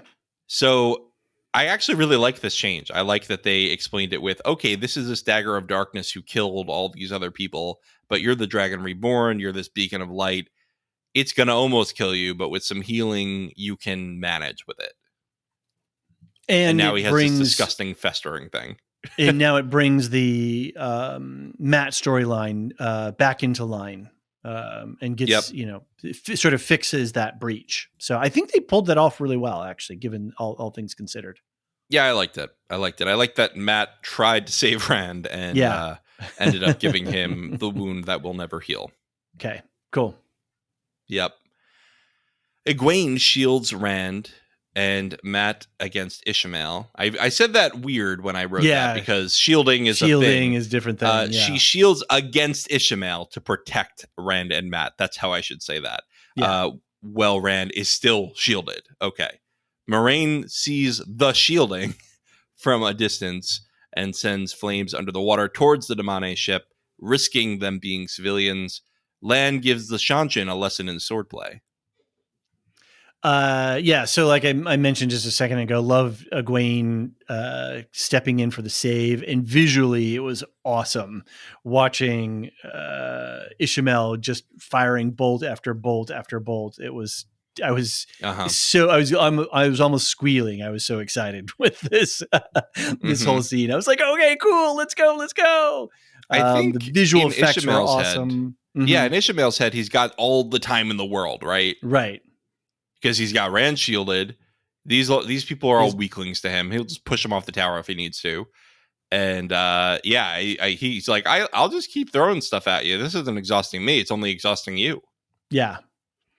He has no idea that Moraine is in play out there to take out his Damane on the ship. So, and great, Egwene just ooh, yeah, great. She even throws her dress back a little bit when she takes her stance, and yeah, it was awesome. It was so badass. Yeah. So yeah, super fun. We stan Egwene, big time. And the torpedoes that Moraine sends out into the water, that was fun. And seeing Lan, getting a little bit of the action. So yeah, everything was just coming into play. Yep. I like this, and Lan getting to finally, use all that practicing from earlier in the season was really great. And Elaine, are we there yet to the next scene? It's all kind of blurring together. We can go there. there. I mean, there's not much to talk. This is just action, right? We can just keep saying, "Oh, I like this bit and I like that bit." Yeah. Elaine and Nynaeve arrive at the tower, and Elaine heals Rand while he has a meet cute with her. Big time. The wound does not fully heal and is very ugly.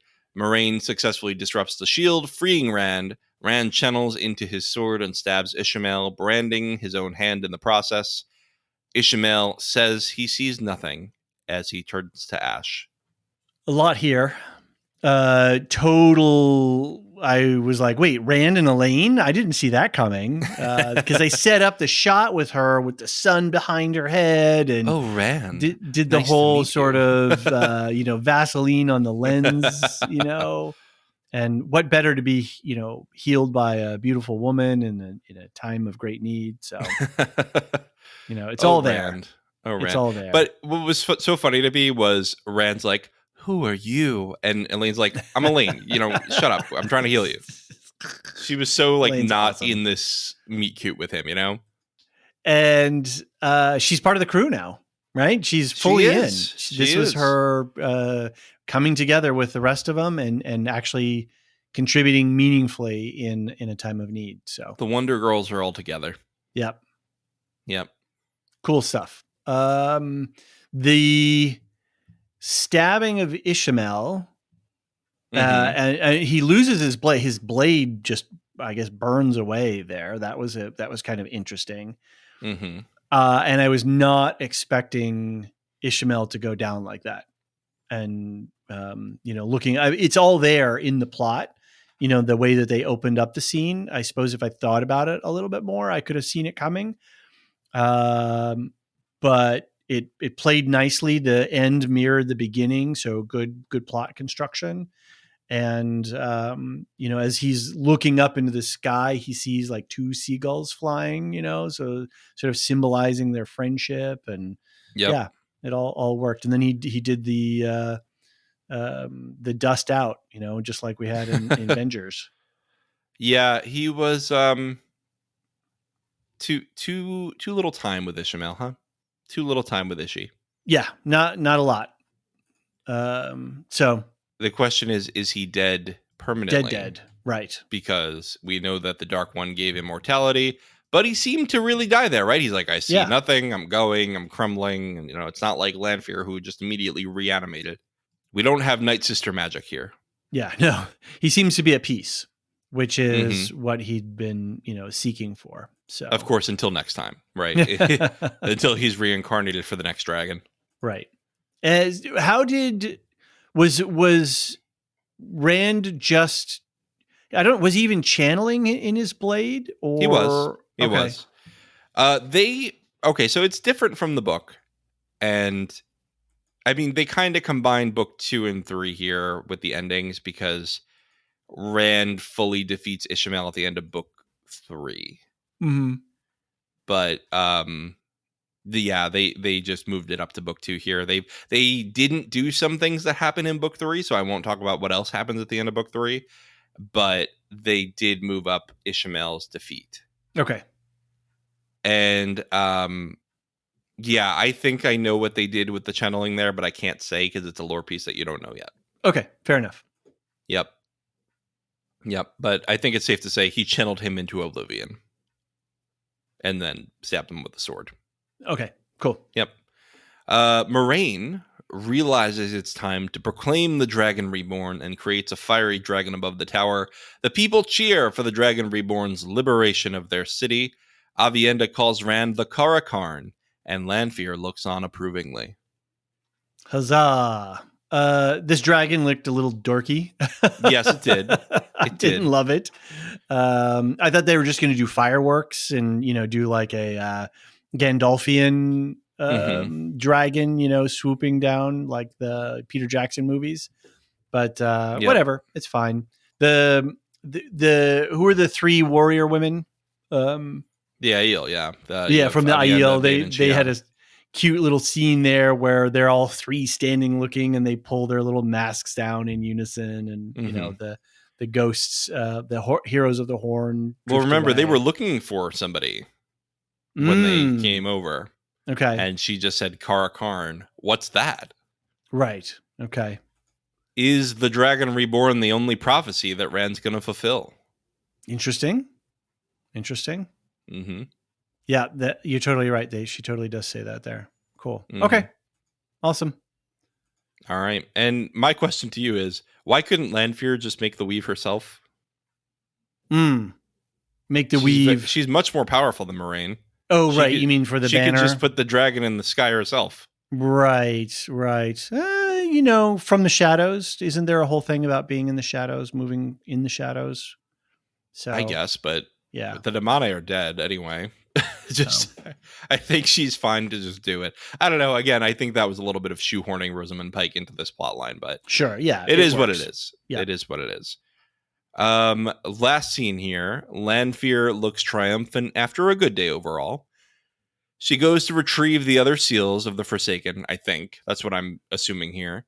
But then she finds she was going to take him out to the boat to have him dropped. Right. But she finds Magidion, who tells her Ishmael freed all of them because he thought she would betray him. Rightfully so, apparently.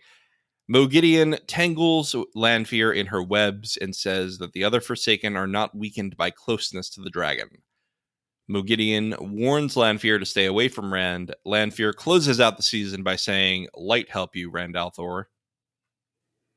So I think I win some internet points here because I've been saying all along that these big stone plinth things were I think you're right. I'm here to award them to you. They actually, the Grammys mailed them to me.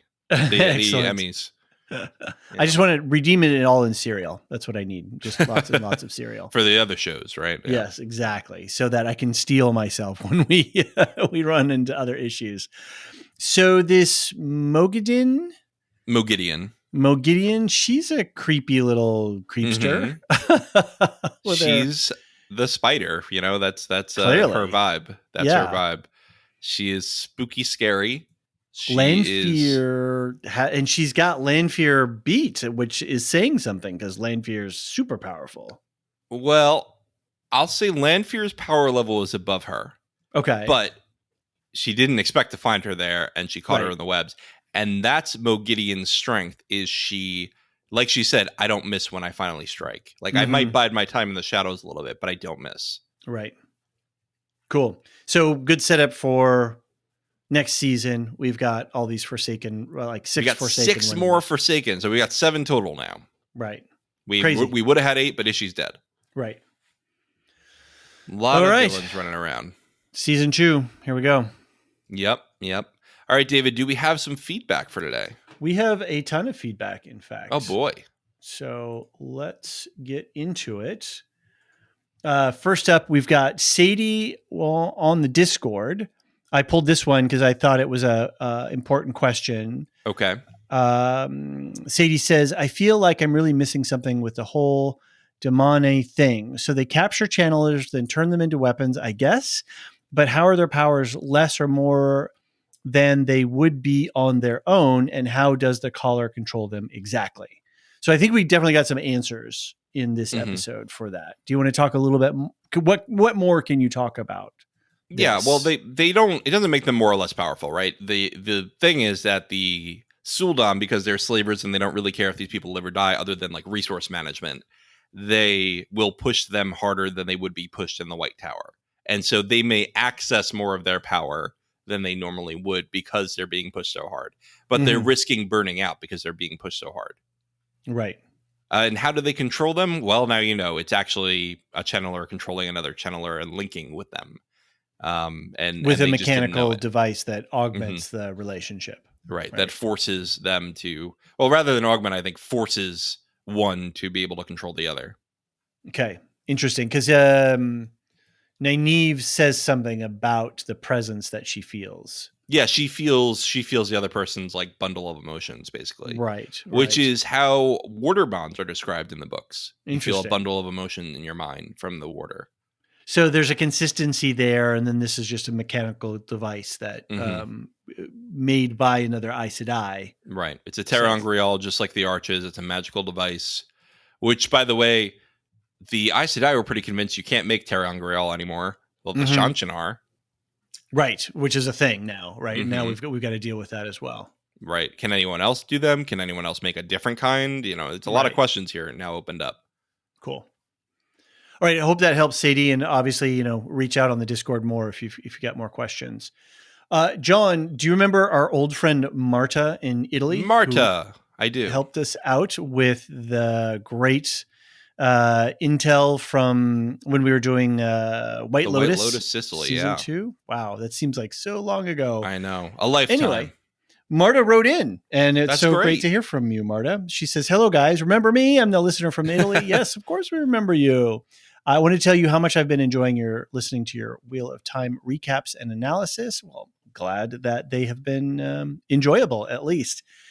She continues, I watched season 1 without knowing anything about this world, and it interested me enough that I went and started reading the books. John, you converted another book reader. Indubitably. I'm glad. Very good. Because I love the books. Although I like fantasy, I haven't read much apart from Lord of the Rings and Song of Ice and Fire. Well, those are pretty big. You've covered a lot of bases there. But the world Jordan created is so rich and interesting that it has quickly become a comfort read, and I enjoy losing myself in it. I just started book 10, and I'm a bit worried after what John said on the podcast. It's the slog book. It really is. It's like if there is any book that is a slog, it is that book, because it's mostly characters reacting to the climax of book 9. I'm not even kidding. That's like that's the majority of the book is just, hey, remember when that happened? It's not great. It's not great writing. Well, Marta is determined to power through it. Yeah, I mean, book 11's amazing. Like, Okay. book 11 is my favorite book of the series. So Cool. power through. And I've heard this several times that people talk about it being a comfort read. That it's comfy, it's like hanging out with your friends. Yeah, because you get so close with the Emmons Field 5 and Elaine and whoever else joins the crew. Can't spoil anything. That you just feel like you're hanging out with your buds. You know. How would you describe the writing style? Because it's very accessible. Okay, It's not Tolkien. I think Tolkien's a lot harder to read. Cool. I think Tolkien feels a little bit archaic in the language sometimes. Jordan is very conversational. He's not using a ton of huge vocabulary. Okay. He's not trying to sound very high fantasy. He puts a lot of pieces on the board, but he's also really good at reminding you. Some people say too good at reminding you, like he'll spend a lot of time recapping things. Okay. But he'll really onboard you every book, which is great. He keeps you remembering what happened in the last book and what tools were set up, and he reminds you of the mechanics often. So it's really accessible, I think. As much as it's long, it's a really easy read. Cool. Well, that's why, if Marta's saying that it's a comfort read, that really indicates that, right? That the reading, the writing style has to be such that you can just slip right into it and you don't have to do a lot of work. Okay, Absolutely. Marta continues, I'm enjoying the season a lot, but I'm a bit worried that it's not doing a good job to make this world understandable to non-book readers. What are your thoughts on this? For example, wouldn't it be better to have a map like we do in the books? I think it's important to have a clear understanding of the land moving forward with the adaptation of the books. Look forward to hearing your thoughts on this. I also have a request. What other fantasy series would you recommend? Thanks. Keep up the good work. So, about this non-book reader thing. Yeah, man, this series, at the beginning of this series, I was having a hard time. I'm not going to lie. I was like, oof, I don't know if I can do this. There's a lot of effort here. There's a lot of, places and names, and can I keep it all straight in my head? And I think just going along for the ride and finishing off this last episode, it all paid off. And so maybe that's part of why I enjoyed the episode so much was, hey, this is a bunch of goofy fun, big fantasy trope things are paying off. It's all consistent. I don't feel like I've been played any tricks or, dealt any dirty hands. And so I think that's part of the reason why I felt good about this episode. So, but I will agree, Marta, that some maps would help. I don't know, a podcast or two, possibly. I'll say on the map thing, you've already seen teleportation this season, and Marta, you're reading the books, and you're on book 10. Teleportation is a thing in this universe. You're going to have to accept it. Like, we're going to go far places away and very quickly, and you're going to have to get used to it. It's not jetpacking, it's canon teleportation. It is actual teleportation. Yeah. And as more characters get more powerful, you're probably going to have to expect more of them to be able to jetpack, right? Yeah. So some maps help me. I don't know. I guess for some people, the way we think having a visual representation is really helpful in that regard. Yeah. Just to be able to relate to and keep in proportion, not proportion, but just have a space. The spatial recognition in some way translates back into, I can hold this in my head.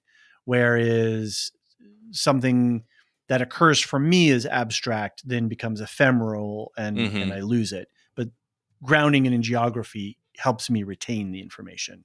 Yeah. So maybe that's what Marta's, maybe her thoughts are working in the same way. Anyway, the question of fantasy series, I mean, that's so huge. I don't know. Do you have, I haven't been reading a lot of fantasy. Oh, so. I don't know, David. Have you ever heard of the Earthsea cycle? Oh, because I guess I would say that's a pretty good transition from Wheel of Time. I heard there's a good podcast shorter about that too. Yeah, it's a lot shorter. We're doing a podcast on it. We've done the first 3 books. We're about to do the 4th book. It's very accessible. It's very good. I would definitely recommend that. If you want something that has something similar to The Forsaken in it, The Black Company. However, that's a little harder to access. Because it's such a point of view. I think it's an easy read, but the warning I was going to give is there is some sexual violence in it. So if that is something that makes you uncomfortable, that takes you out of it, avoid it. But there's no world, there's no setup. You're straight into this character's point of view, and you have no idea what's going on in the world, and you just got to go with it. So it's a challenge in that regard. I like it that way, but Well, it's a very unique writing style. Very unique. It's very good. It's very good. Also, if you want another comfort read, Discworld. Go pick up Discworld. Look up the chart of Discworld reading order. You can start at various points. Pick one of the starter novels. I recommend Guards. It's very funny. Great comfort read for fantasy. And we've got a whole book channel set up on the Discord. So if you want to pop in and chat with some folks and ask people give good recommendations. Yeah. Our community takes care of folks. So Marta, really good to hear from you. Thanks for writing in. I hope you're doing well. We hope you're doing well. And I'm sorry that we don't have any Italian-based shows again. I think the White Lotus was lucky that I heard it's there. Thailand, but I don't know. I don't know it's if supposed to be true. Asia somewhere. So anyway, thanks, Marta, and look forward to hearing from you again before too long. Duve71, Lore Maester, friend of the pod, regular contributor. He says, hi, John. Hi, David. Lots of observations on this episode, referring to episode 7, as I have to agree with David's comment on how dense the episode really was. As per usual, the Sunday dog walk is powered by the pod, and it really helps hearing you guys get the brain chewing over what I saw a day or so previously. Well, glad we could virtually be with you on your walk. Firstly, this may take on the prominence of the plinths with the yin-yang symbols on them. Perhaps these are portal stones, which may explain some of the jetpacking, but could also set up some future uses in upcoming seasons. Well, we do. We know exactly what these are now, So question answered. Yep. Interesting to hear the feedback on this episode about the Sanchan and their motivations not being related to the shadow. I recall John alluding to the Sanchan being from the continent of North America. The way they would leave the small folk alone. Well, here, let's just pause there. That's this North America, this sort of geography of this world. Right. Yeah. So geographically, they're from there. I just want to make clear, you saw 3,000 years ago in this episode, and you're still in this very magical land with very different people. And I want to be very clear. We are very far removed in time from our current time. So I don't want anyone to think that these are like Americans come back to, exactly. It's not. It's very different peoples. It just happens to be geographically they're from there. And perhaps Jordan was trying to say something with American imperialism there. Right. Duve continues, the way they leave the small folk alone and their belief in the primacy in the world could be seen as an expression of American individualism with small government and perhaps an extreme representation of exceptionalism and manifest destiny. They certainly have a manifest destiny vibe about them. That I'll take. Yeah, I always think Roman Empire with these people because that's how the Romans went, right? They would go to different areas. They would let them keep a lot of their cultures. But then, as long as you pay tax to Caesar, you're all good, right? Right. You are still under our domain. You can keep worshiping whatever god you want to worship. He continues, liked David's reflection on the way Aes Sedai and Swan are in a mirror of the Sanchan in their treatment of the Domani and Rand. Shielding Rand isn't as brutal and dehumanizing as the Sanchan's treatment of the Domani, but a velvet cage is still a cage. Yep. It's pretty bad. It's pretty bad. I don't want to say anything because there's more coming. Your pause. Yes, you had a very thoughtful pause there. I could hear your wheels. Like, what can I say? What can I not say? There's a lot I can't say here. I think that the treatment of Rand is something that you're gonna have to just keep an eye on, Duve. Continuing, really enjoyed the demonstration of Egwene's power, but have noted this has upset some of the book cloaks as Nynaeve uses her power a lot more at this stage in the story in the books. However, I'm liking it as Nynaeve is 1,000 times more powerful. If Egwene is the first atomic bomb, Nynaeve is 100 megaton hydrogen bomb. So when we see Nynaeve unleash her powers, we will have had a foretaste via Egwene. Okay, interesting. So sort of setting scale. So we're getting used to seeing somebody who's really powerful above the average. But then when Nynaeve goes off, we're going to have a sense of how powerful she is. Okay, that's cool. That works. Yeah, I think in the books right now, Nynaeve, a lot of names here. Yes. Nynaeve is able to Hulk out more often. You know, she's able to on command be like, "You wouldn't want to see me when I'm angry," and then channel. You know. So, but and all the Aes Sedai around her are like, "Can you stop doing that? That's not healthy. Don't do it that way. Do it the right way." And she's just like, "Nah, you gotta Hulk out." Okay, continuing. Really good juxtaposition of Ishmael and the Dark One's goal of breaking the wheel in end times versus Lanfear's reveling in the scheming, power, domination that aligning herself with the Dark gives her, all motivated by her undying love for Luz Theron. There's an extra guy E at the there. beginning. Okay. Luz Theron. Yeah. Got it. Perfect. And he was the dude that we saw in the cold open of this. Yep. He's old Rand. He's will the real Rand Althor please stand up? And that's who Lanfear is still in love with, even though Rand is is the incarnation of his spirit. She's warming up to Rand. She's warming up to him, I think. I think she's already warmed. Yeah, she's like, hey, you know what? I think he might be the same guy, actually. Okay. Now, the question is Rand quite as arrogant as Luz Theron? I'd say there's some arrogance there. Mm-hmm. He's still a young pup. He's got a ways to go. Sure is. He's 19 years old, learns that he's going to be the savior of the world. I think a lot of people would be a little bit arrogant. Your head. Don't worship children, right? Do not worship children. We learned that in Foundation. Yep. Continuing, it's good to have the show deviate in some aspects, as it means the weekly experience of watching the show is still fresh while still having enough grounding for me to not get lost. So just to remind everyone that Duv's just started reading the books. He got hooked up just the same. So yeah, interesting point about sort of running parallel with the show and reading the books. So that sort of both are fresh there. Yep.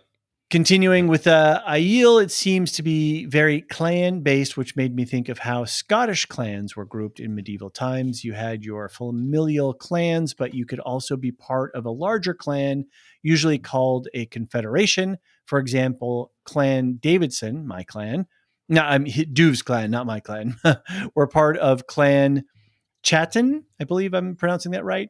Aiel culture also seems to pull from some Norse for spear maidens, and shield maidens. So, yeah, there are 13 clans. I had to look this up because I couldn't remember. There are 13 clans of the Aiel, and there are septs within the clans. Okay. So there are a lot of subdivisions here, and then there's also there's societies like the Fardar Asmai, the Maidens of the Spear, that that Avienda is part of.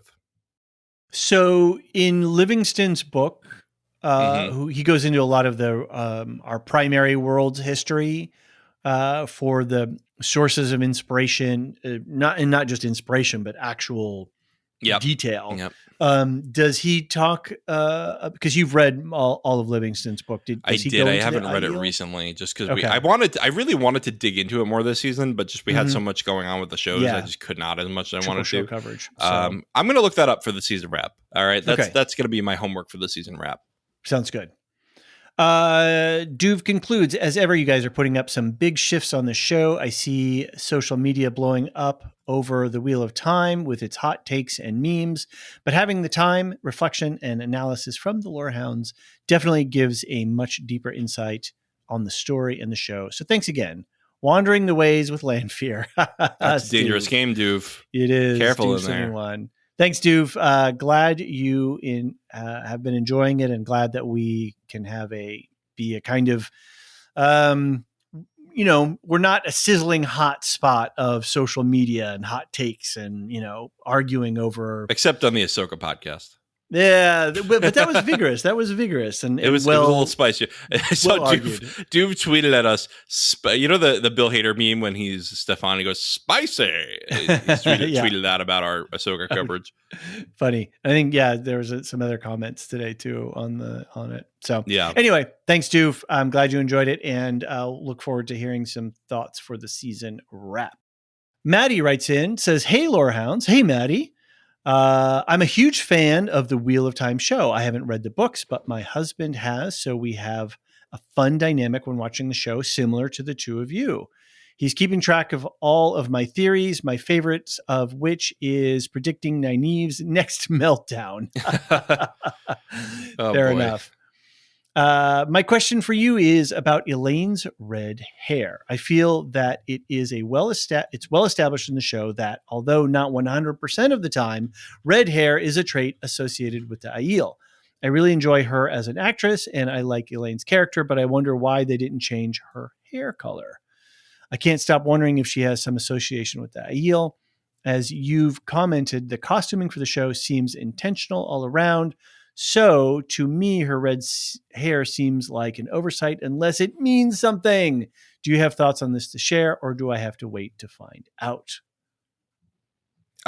It doesn't really mean something. I'm going to be honest with you.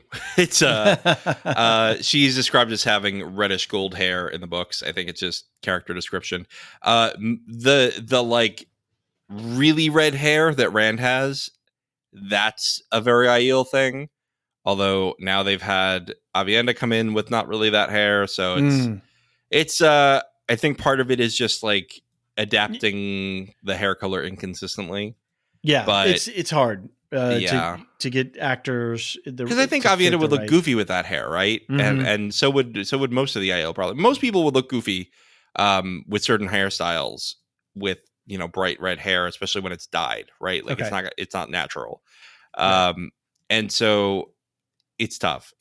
But Elaine, I'm just going to tell you, Elaine's not Aiel. She's just not Aiel. Put that one down. Yeah, you just put that one to bed. And I don't blame you for putting this theory together, Maddie. Yeah. I'm just going to tell you, look no further. I'm going to tell you, Markley's not important. I was just going to call out Markley. Yes, totally.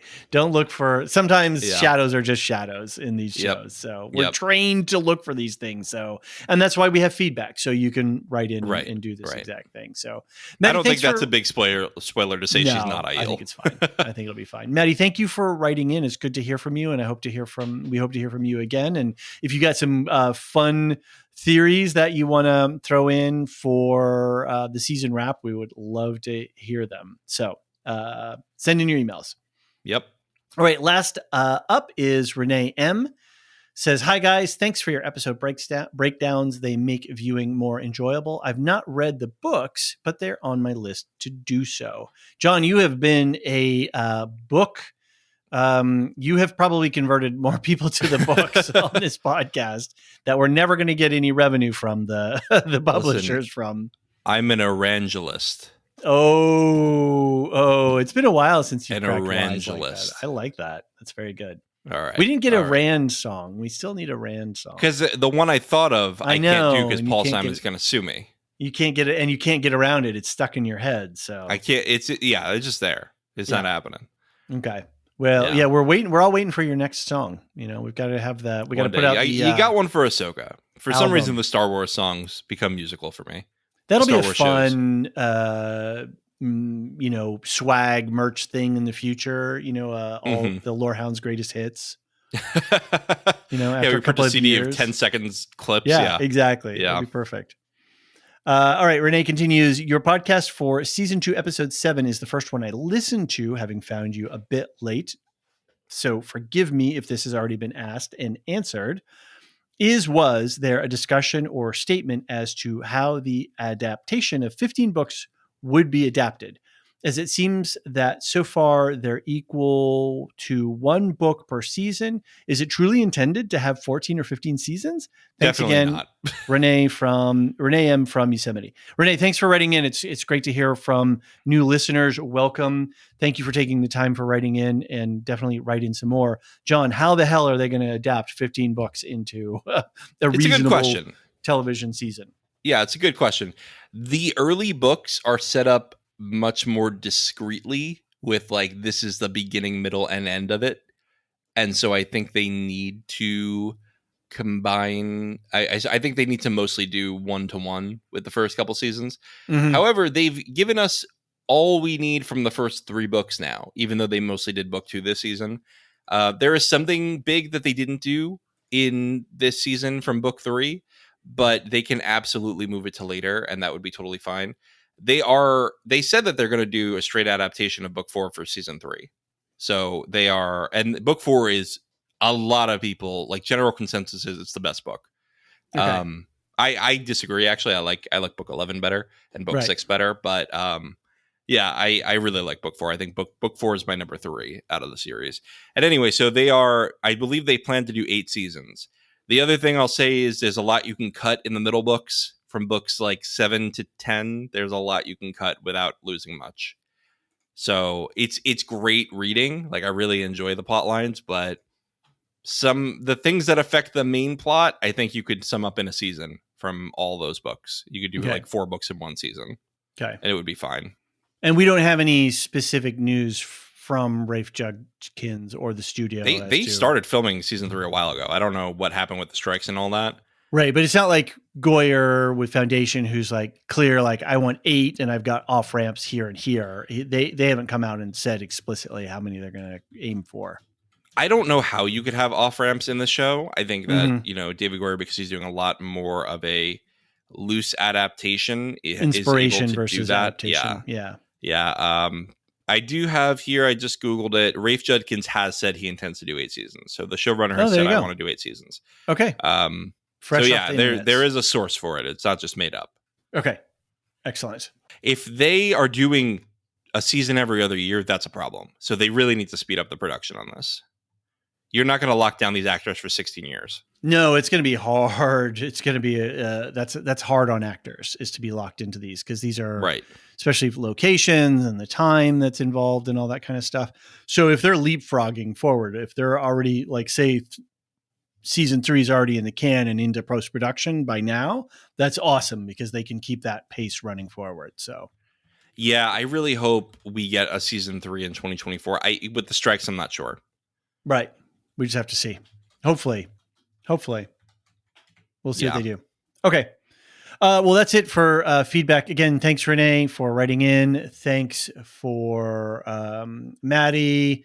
Great to hear new listeners writing in. Again, we're going to have a season wrap-up podcast. John, Elysia, and I are all going to get together and talk non-spoilery, non-book spoilery stuff. We're just going to, cover a few things in the season. Then I'm going to duck out, and then John and Elysia are going to go hard, hammer and tongs into all the deep booky stuff. So we got you covered there. Send in your feedback, WOT@thelorehounds.com. Head over to our Discord, join the conversation there. There should be a lot of great chatter happening once the episode is aired. John, we just finished up with a huge schedule. We're like, I think taking a breath right now. I know. But we've got Loki starting up, and Elysia and Jean and I are going to be covering that. We've got Star Wars Film Festival is back on the table. It is. We're doing Revenge of the Sith. And if you're a Patreon member, you can do a live watch on what day is that going to be? Saturday the 8th? Saturday the 10th. No, it's not the 10th. No. Saturday the 7th. I'm sorry. I can't keep track of the days. Right. So check Patreon for that. What else have we got? Bear McCreary, the musician and composer who did the theme song Rings for of Power Rings of and Power. Foundation. Yep. And he did all the many soundtracking for both shows, I think. Yeah. He's graciously agreed to come onto the pod. So we're going to be interviewing him, and that is going to happen later in the month. What else do we have? We've got our Book Nook series covering Earthsea. We're going to be reading the first 6 chapters of Tehanu, which is the 4th book in the Earthsea series.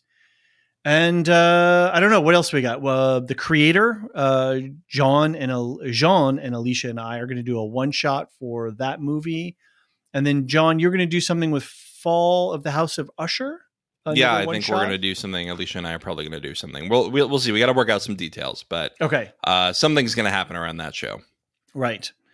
Cool. So there's a lot on the boil. We're going to be getting back to Silmarillion stories, and you're going to do a Shire side chat for our I sure patrons. am. Sure am. Excellent. I vote a Shire side chat, and I'm gonna do at least one this month. Awesome. So lots cooking on over here for our affiliates. Properly Howard Movie Review. Those guys are cooking with gas over there. They are having a lot of fun. Anthony, who is an academic, and Steve, who is a stand-up comic. They review movies, and this for their current season, they picked a slate of remakes. They just released a podcast on the 1991 version of Cape Fear. Next coming up is The Thing, a 1982 version of it. A couple of weeks ago, they did The Departed. They also covered The Wicker Man. Those were hilarious. I don't. Have you listened to the Cape Fear episode? I haven't yet. Okay. Had a busy week, but yeah. Really good conversation. It's always a great time listening Yeah. to them, even if you haven't watched the movie. Yeah, the Cape Fear conversation was really interesting. They got some interesting filmmaking stuff, but they're also very cool. funny. So Yeah. it's good stuff. Elysia is retooling some Wool Shift Dust programming. They've had some. There's some things been happening over on her side, but the book club is going to get going again. And because Dune, the movie, the second part of the Villeneuve movie, got pushed to 2024. She's had to readjust her programming there, but that's coming. And then there's another, I think she talked about this the other day, right? There's another show, Beacon 21. What was it called? I don't recall the exact name, but she's going to be covering 34? something soon on her feed. So, and it was on like MGM Plus or something. Yes, something I hadn't even heard of. But you know what? They'll probably give you like 7 months free because it's a new service, right? Right. Beacon 23. Which is apparently written by Hugh Howey, who is the fellow who wrote the Silo Wool Shift Dust books, which were turned into the Silo TV show on Apple Plus. So I think she's going to go full into that one. So that should be good. I mean, if Elysia is on it, I'm sure it's going to be good content. So, all right, very cool. John, should we give a shout out to our patrons? We should. Our Patreon lore masters are our top tier patrons, and we give them a shout out every single episode. They are Samartian, Cyrus, Mark H, Michael G, Michelle E, David W, Brian P, Nick W, SC, Peter OH, Bettina W, Adam S, Nancy M, Lavinia T, Duve71, Brian 8063, Frederick H, Sarah L, Gareth C, Eric F, Matthew M, Sarah M, DJ Miwa, Andra B, Kwang Yu, Laura G, Deadeye Jedi Bob, Nathan T, Alex V, Aaron T, Sub-Zero, and Adrian. Thank you all so much. I mean, this is the weave behind the power. The water right? that turns the wheel. The water that turns. You are the water that turns the wheel itself. That honestly, I thought that was a good line. If a little bit cheesy, but fair enough. Yeah. Thank you all so much. It really does help us keep things moving and helps us take care of our co-hosts and keep the lights on. A couple of notes too. You can now get 7-day free trial memberships. So you can check us out if you want. You can also a lot of people are doing that lately. Yeah. You can also do annual subscriptions if that works better for your budgeting. And if being a Patreon subscriber doesn't work for you, but you're still curious as to, some of the things that are going on, there's a way that you can follow us on Patreon. They don't make it very easy to find it, but there's a little menu and you can actually choose to follow. And they're going to be turning that into what they call free memberships, where you can hear previews of podcasts and you can see some snippets of our posts. So if that works for you, just to stay connected, feel free to give us a follow. Or Patreon is just going through a big brand remodel or something. And so hopefully they're going to make that a little bit easier. But yeah. All right, David. Yes. It is 2 hours and 11 minutes into this recording. And I'm not talking about Patreon remodels anymore. John, it's been a pleasure talking about this season with you. I think it's time to say agreed. It's time to say goodnight. Yep. All right. Well, you're going to head out now, and I'm going to Gonna go welcome watch Elysia. Loki. Okay. Hello, Elysia. Welcome to the pre-spoiler White Tower segment. What'd you think of the episode? Yeah, I think it was an absolutely packed finale. There was no time for Loyal to even properly greet anyone. I think it's good that they left the Carrie-Anne plots for season 3 and just concentrated on Falm. I am bracing myself for how controversial some of the changes are going to be, but after watching it a second time, I am almost 100% on board. Like, I'm very happy with it. It makes me feel pumped and excited in general, and definitely for season 3. What about you? Cool. Yeah, I mean, everyone by now has heard my thoughts on it because I've just done probably an hour and a half podcast. But I was less hot on it than you, but I didn't not like it. I thought it was good. I thought it was a good finale. I didn't think it was operating at the same level as the rest of the season. I thought that most of the season was better than this. Okay. But I think that it was generally good. I think book readers will like this less than non-book readers. Yeah, but I think it depends what they find most important, because they nailed some iconic book moments. Like, how impressive, by the way, is the dog who plays Hopper, Kalupinka, a female dog, by the way. But apparently there was no CGI. That's just all dog acting. So yeah, that's very cool. Yeah, they did nail some moments. I think that there were mind-boggling changes for me at some points, like especially the Ingtar stuff, which we'll talk about in the spoiler section. But that was a mind-boggling change to me because I think they could have done it with another 10 seconds of screen time. Yeah, and I'm just not sure why they would skimp on that. It feels like almost deliberately sidestepping an iconic scene. Well, I'm glad I understand that feeling, and that is actually the thing that I'm most scared about seeing the reaction to. But I am glad that in general they didn't like force some things to happen that they didn't have time to build up. You know, like the whole no jumping the gap, to put it in Ahsoka speak, with Rand's, compared to Star Wars. Yeah, compared to Ahsoka, I'm over the moon with this episode. So. Yeah. No, I'm glad there was no magical resolution of Nynaeve's block. And I'm ultimately okay with Ingtar only getting a nod to his book arc, but I know that I'm much less invested in that character than some other people. So that's the one I'm like, we'll see. Right. What did you think about the dragon banner twist? It was decent. I still think that we are shoehorning Moraine into places she doesn't need to be. I get it to a certain extent. But also I was thinking, like, yeah, this is actually way more impressive and easier to see than, some cloth banner in this, Yeah. In some ways. I thought that the existence of the dragon banner was cool, or the dragon flame was cool, but I don't know if Moraine was the one to do it. She seems her power level seems all over the place. Like that seems like something that only someone as powerful as like Rand, Ishamael, Lanfear should be able to do. I don't know, but it's just an illusion. It's just an illusion, though, and not even as detailed as one as like Ishamael did this episode, where he tricked Matt. Right. Yeah, I guess. Yeah, I don't know. I'm curious about the reaction. I'm not sure how I feel, but I guess it makes more sense. That I can imagine if they're like trying to wave a piece of cloth in the air, that's just not going to look very impressive on screen. Right. Yeah, I hear you.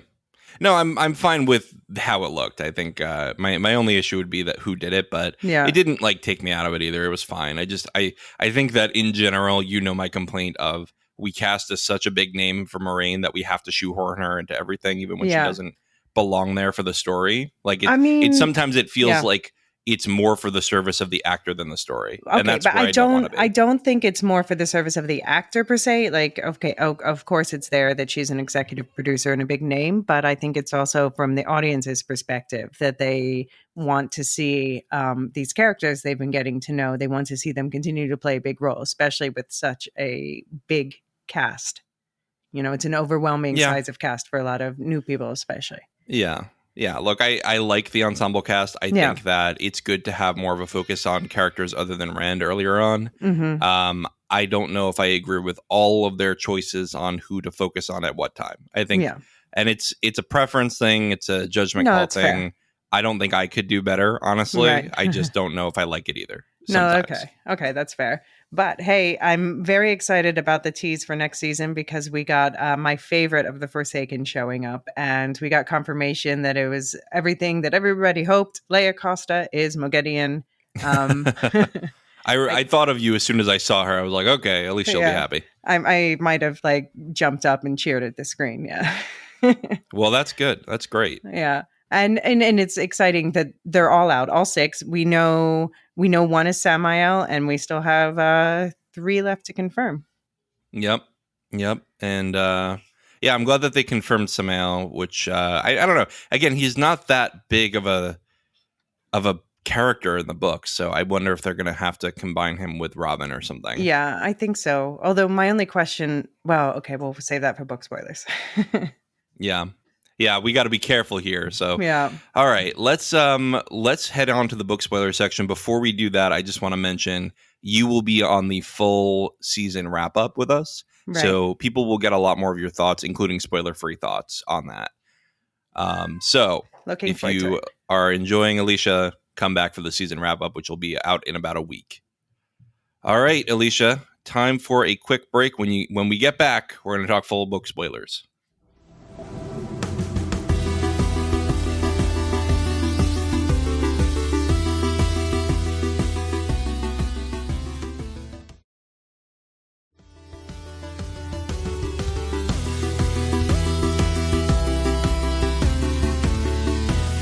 And we're back. Elysia, we are going to talk full book spoilers now, down to the end of the series, at the end of book 14.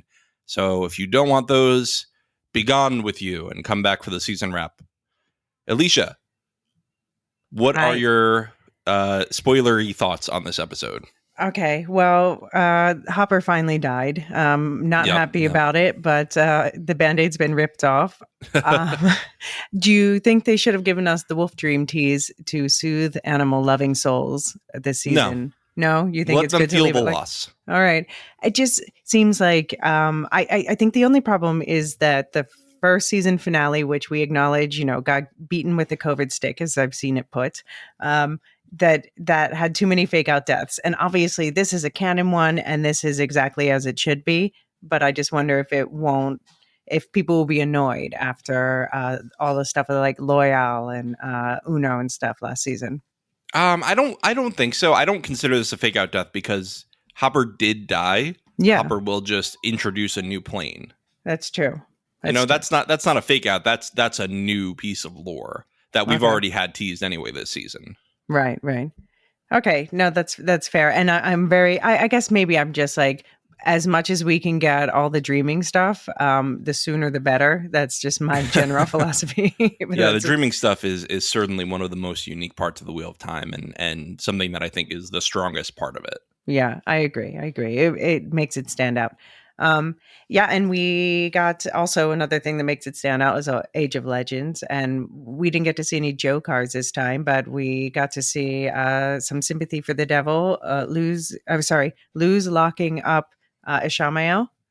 Let Lily lick lollipops and right. Luz locking up. Yeah, that was cool. They really leaned into the whole these people were friends, and I think that's actually an aspect that's not that emphasized in the books. But I think I do think it's a strong one. They talk about later. Yeah. Did Luz end up turning his friends to the dark with his behavior? And they do make him look like a bit of a jerk in this scene. Yeah. I guess on the one hand, he thinks that if he locks, he's just arrogant. Yeah. And I guess we know that he's arrogant. And he thinks that he can keep him locked up forever.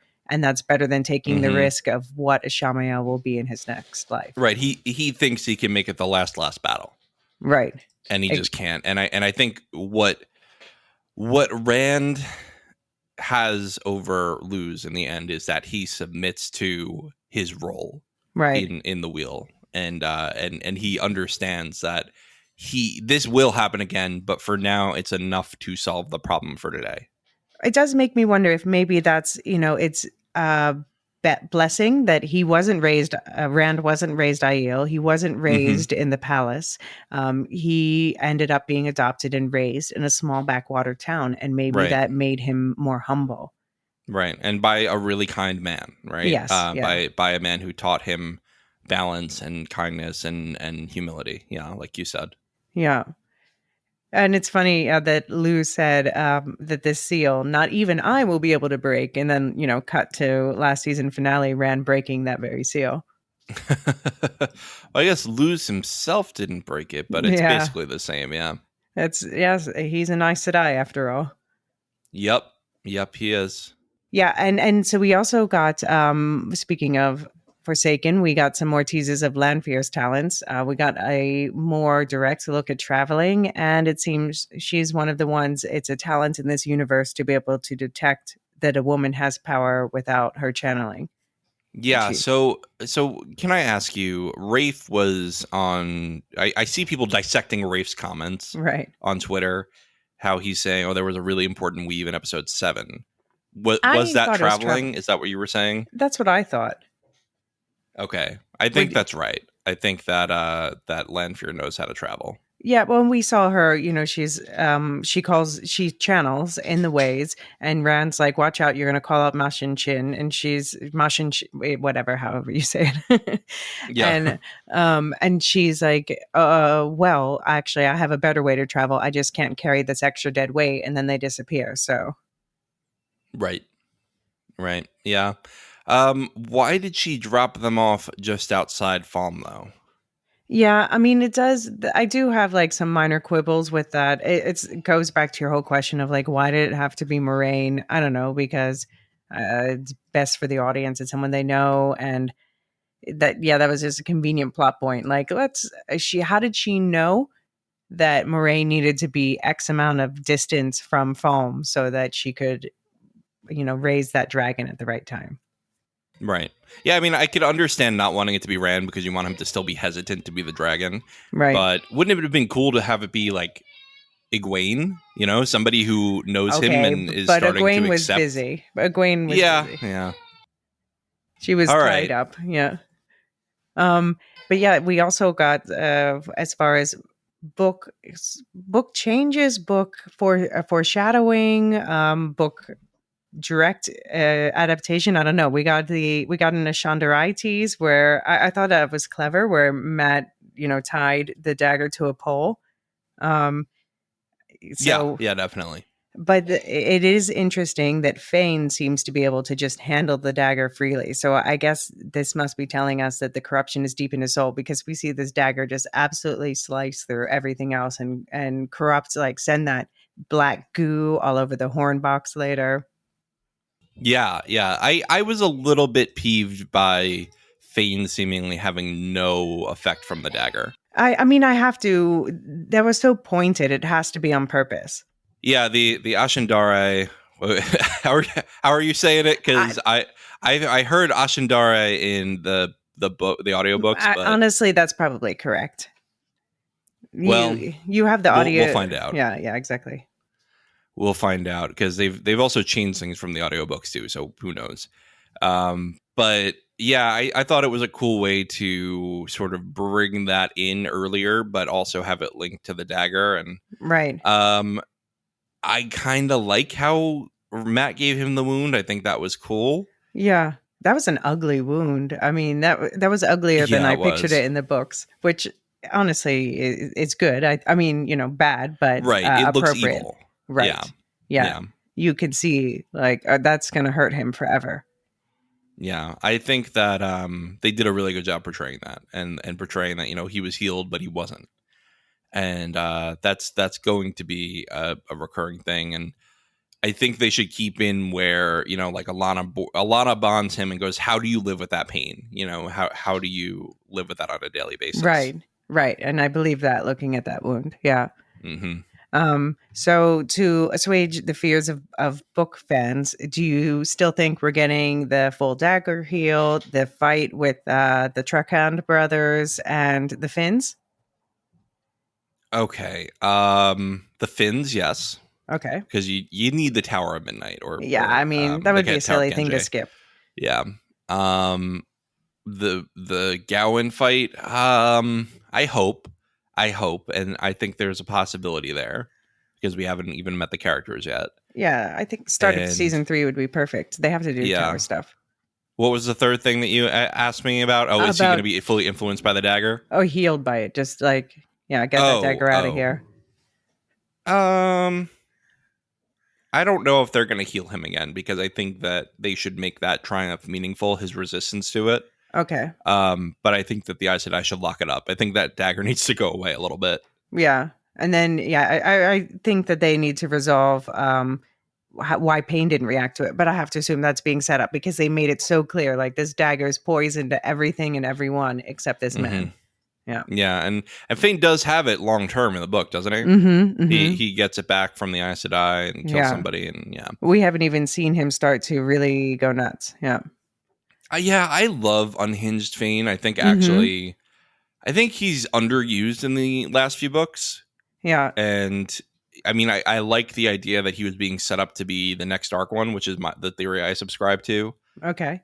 Like if Rand kills the Dark One, then Fane would become the Dark One. Interesting. Yeah. But other than that, I think he was kind of wasted in the last few books. So hopefully they do something more interesting with him in the show. Yeah, and I've seen this actor play Unhinged in other shows, and he's really up for it. So yeah, nice. Speaking of Unhinged, we saw a little bit more sadism in Nynaeve and Egwene than we have in the books or previously. yeah. Nynaeve especially was just so dark and tortury, and I mean, you know, in the book she's so uncomfortable with being a Suldam, and in the show she's like more power. Yeah, more exactly. Power. Yeah, the Egwene thing, that made sense to me because, you know, where do we see her unleash? We see her unleash on the White Cloaks who tortured her in Perrin, and we see her unleash on the Suldam for obvious reasons. So absolutely, yeah. But Nynaeve, I was surprised by. I don't know that I didn't dislike it. I just, you know, I was like, okay, going dark. Yeah, I think that first of all, I've said that I like the idea of Nynaeve flirting with the darkness as an easy way past her block. Mm-hmm. And I think that this might be a hint towards that, or at least hinting that there's some kind of darkness within her, which I think there is, even in the books. I think that she has an anger that doesn't lend itself to the light. You know, she, you know, even when she knows for a fact that Moiraine is on their side, she just wants some weird revenge against her.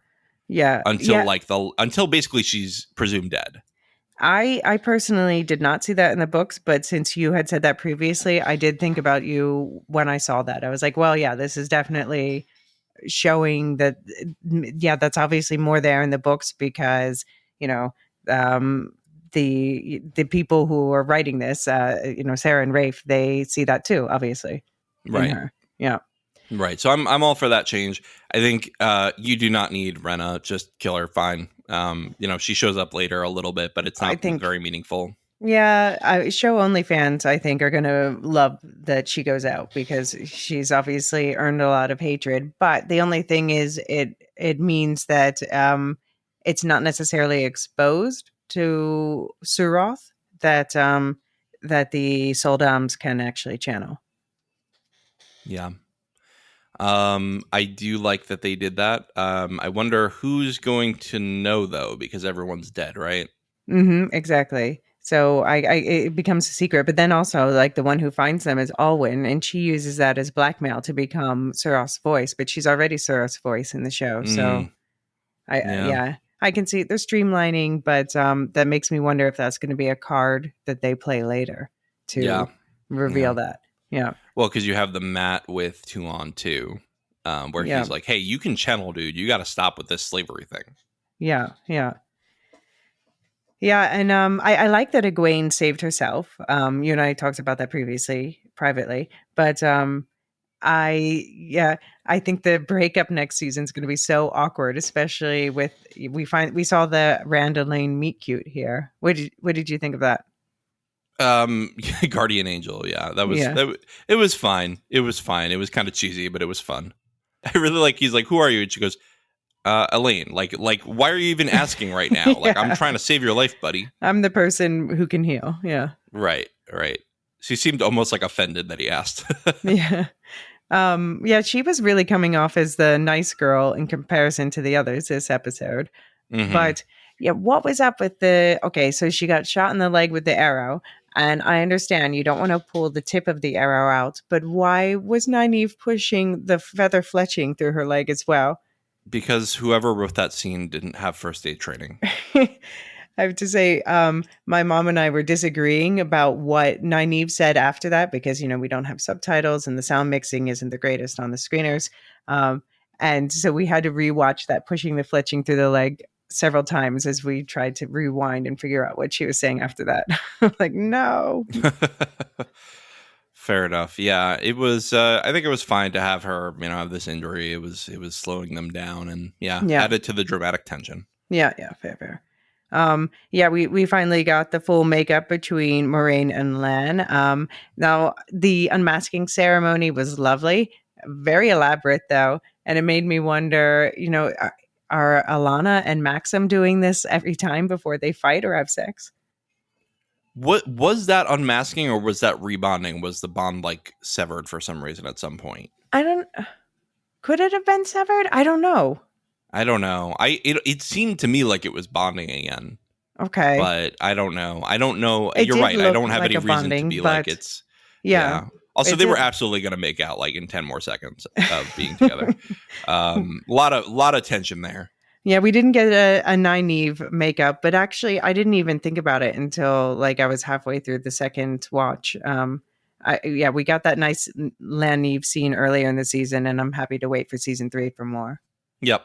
Yeah. I think it was a slow burn in the book. Leave it a slow burn. Yeah. So speaking of the masking thing, though, have you heard this whole Maxim is a dark friend theory going around now? I have not. In season 3, while they're all like in the courtyard of the palace in Cairn, Maxim is leaning and he is fiddling with a hand and he sticks his thumb through his four fingers. And in the books, that's a dark friend sign. And I went back and watched it today, and 2 people clock that he's doing that and kind of like make a half eye contact with him. And those 2 people are Viren and Joya. So to me, this theory is gaining traction. Yeah, and is Maxim gonna die now at some point? And was he the warder that died for Alana in the book? It was a different name. They called him Owen, but yeah. Oh, right. It's basically the same. Or Owen, whatever. Yeah. Yeah. And and also another question about the bond. They seem to indeed be able to almost read each other's minds, because Moraine says, "You're thinking about Lanfear." Yeah, and I think that's a mistake to make it that deep, because it cheapens who is a dark friend. Yeah, but maybe that's why Maxim's been actually hiding the bond with Alana the whole time. Yeah, that's a good point. And but yeah, I wish they left that for, the twist of, if they bond each other, then they could read each other's minds. Right. That's true. That would have added an extra layer. Yeah, indeed. Yeah, something that I always liked about the Wheel of Time's magic system is that it gets built upon throughout the series in a very natural way, and that was a very natural evolution for me. Right. No, that makes sense. But I do like how they set up a parallel between, having these besties back in the day, Lanfear, Shamael, Luz, and having the modern, just like these kids today, as Lan says. And the implication that Luz turned his old friends to the dark side. I don't know. Yeah, I mean, I think that's just a Shamael's interpretation, but I like that tension that creates. Yeah, I agree. So we kind of talked about it offline, but what did you think of the Turok duel? The fact that it wasn't even really a duel. Yeah, I think it was fine. You said this on Discord, but basically Rand is not as practiced in the show on sword fighting. It would have been kind of silly for him to win a fight against a true master swordsman. Right. Yeah, I'm glad they didn't kind of fake it. But yeah, and the only survivor is Aki Kutabe, who, by the way, is also Diogo Obvious in Silo. And he sort of committed a dagger seppuku, which looked horrible. Yeah. And that's something from the books too, right? Yeah, it just shows how brainwashed they are. Yeah. But yeah. I know you were less happy about Ingtar, you were saying. Ingtar just made me mad. Like you could have just had him, explain to Perrin for like 10 seconds, because they set it up earlier where he's like, "Oh, you don't know why this person Yeah, I did thought that this." was such a nice setup. Yeah, It was completely set up. You needed a 10 to 20-second conversation with Perrin, and then but it was done. then they gave us the opening instead. Which, to be honest, it was nice to see the opening. But if we could have had that minute more of time, if that's what it comes down to, then I would have taken that.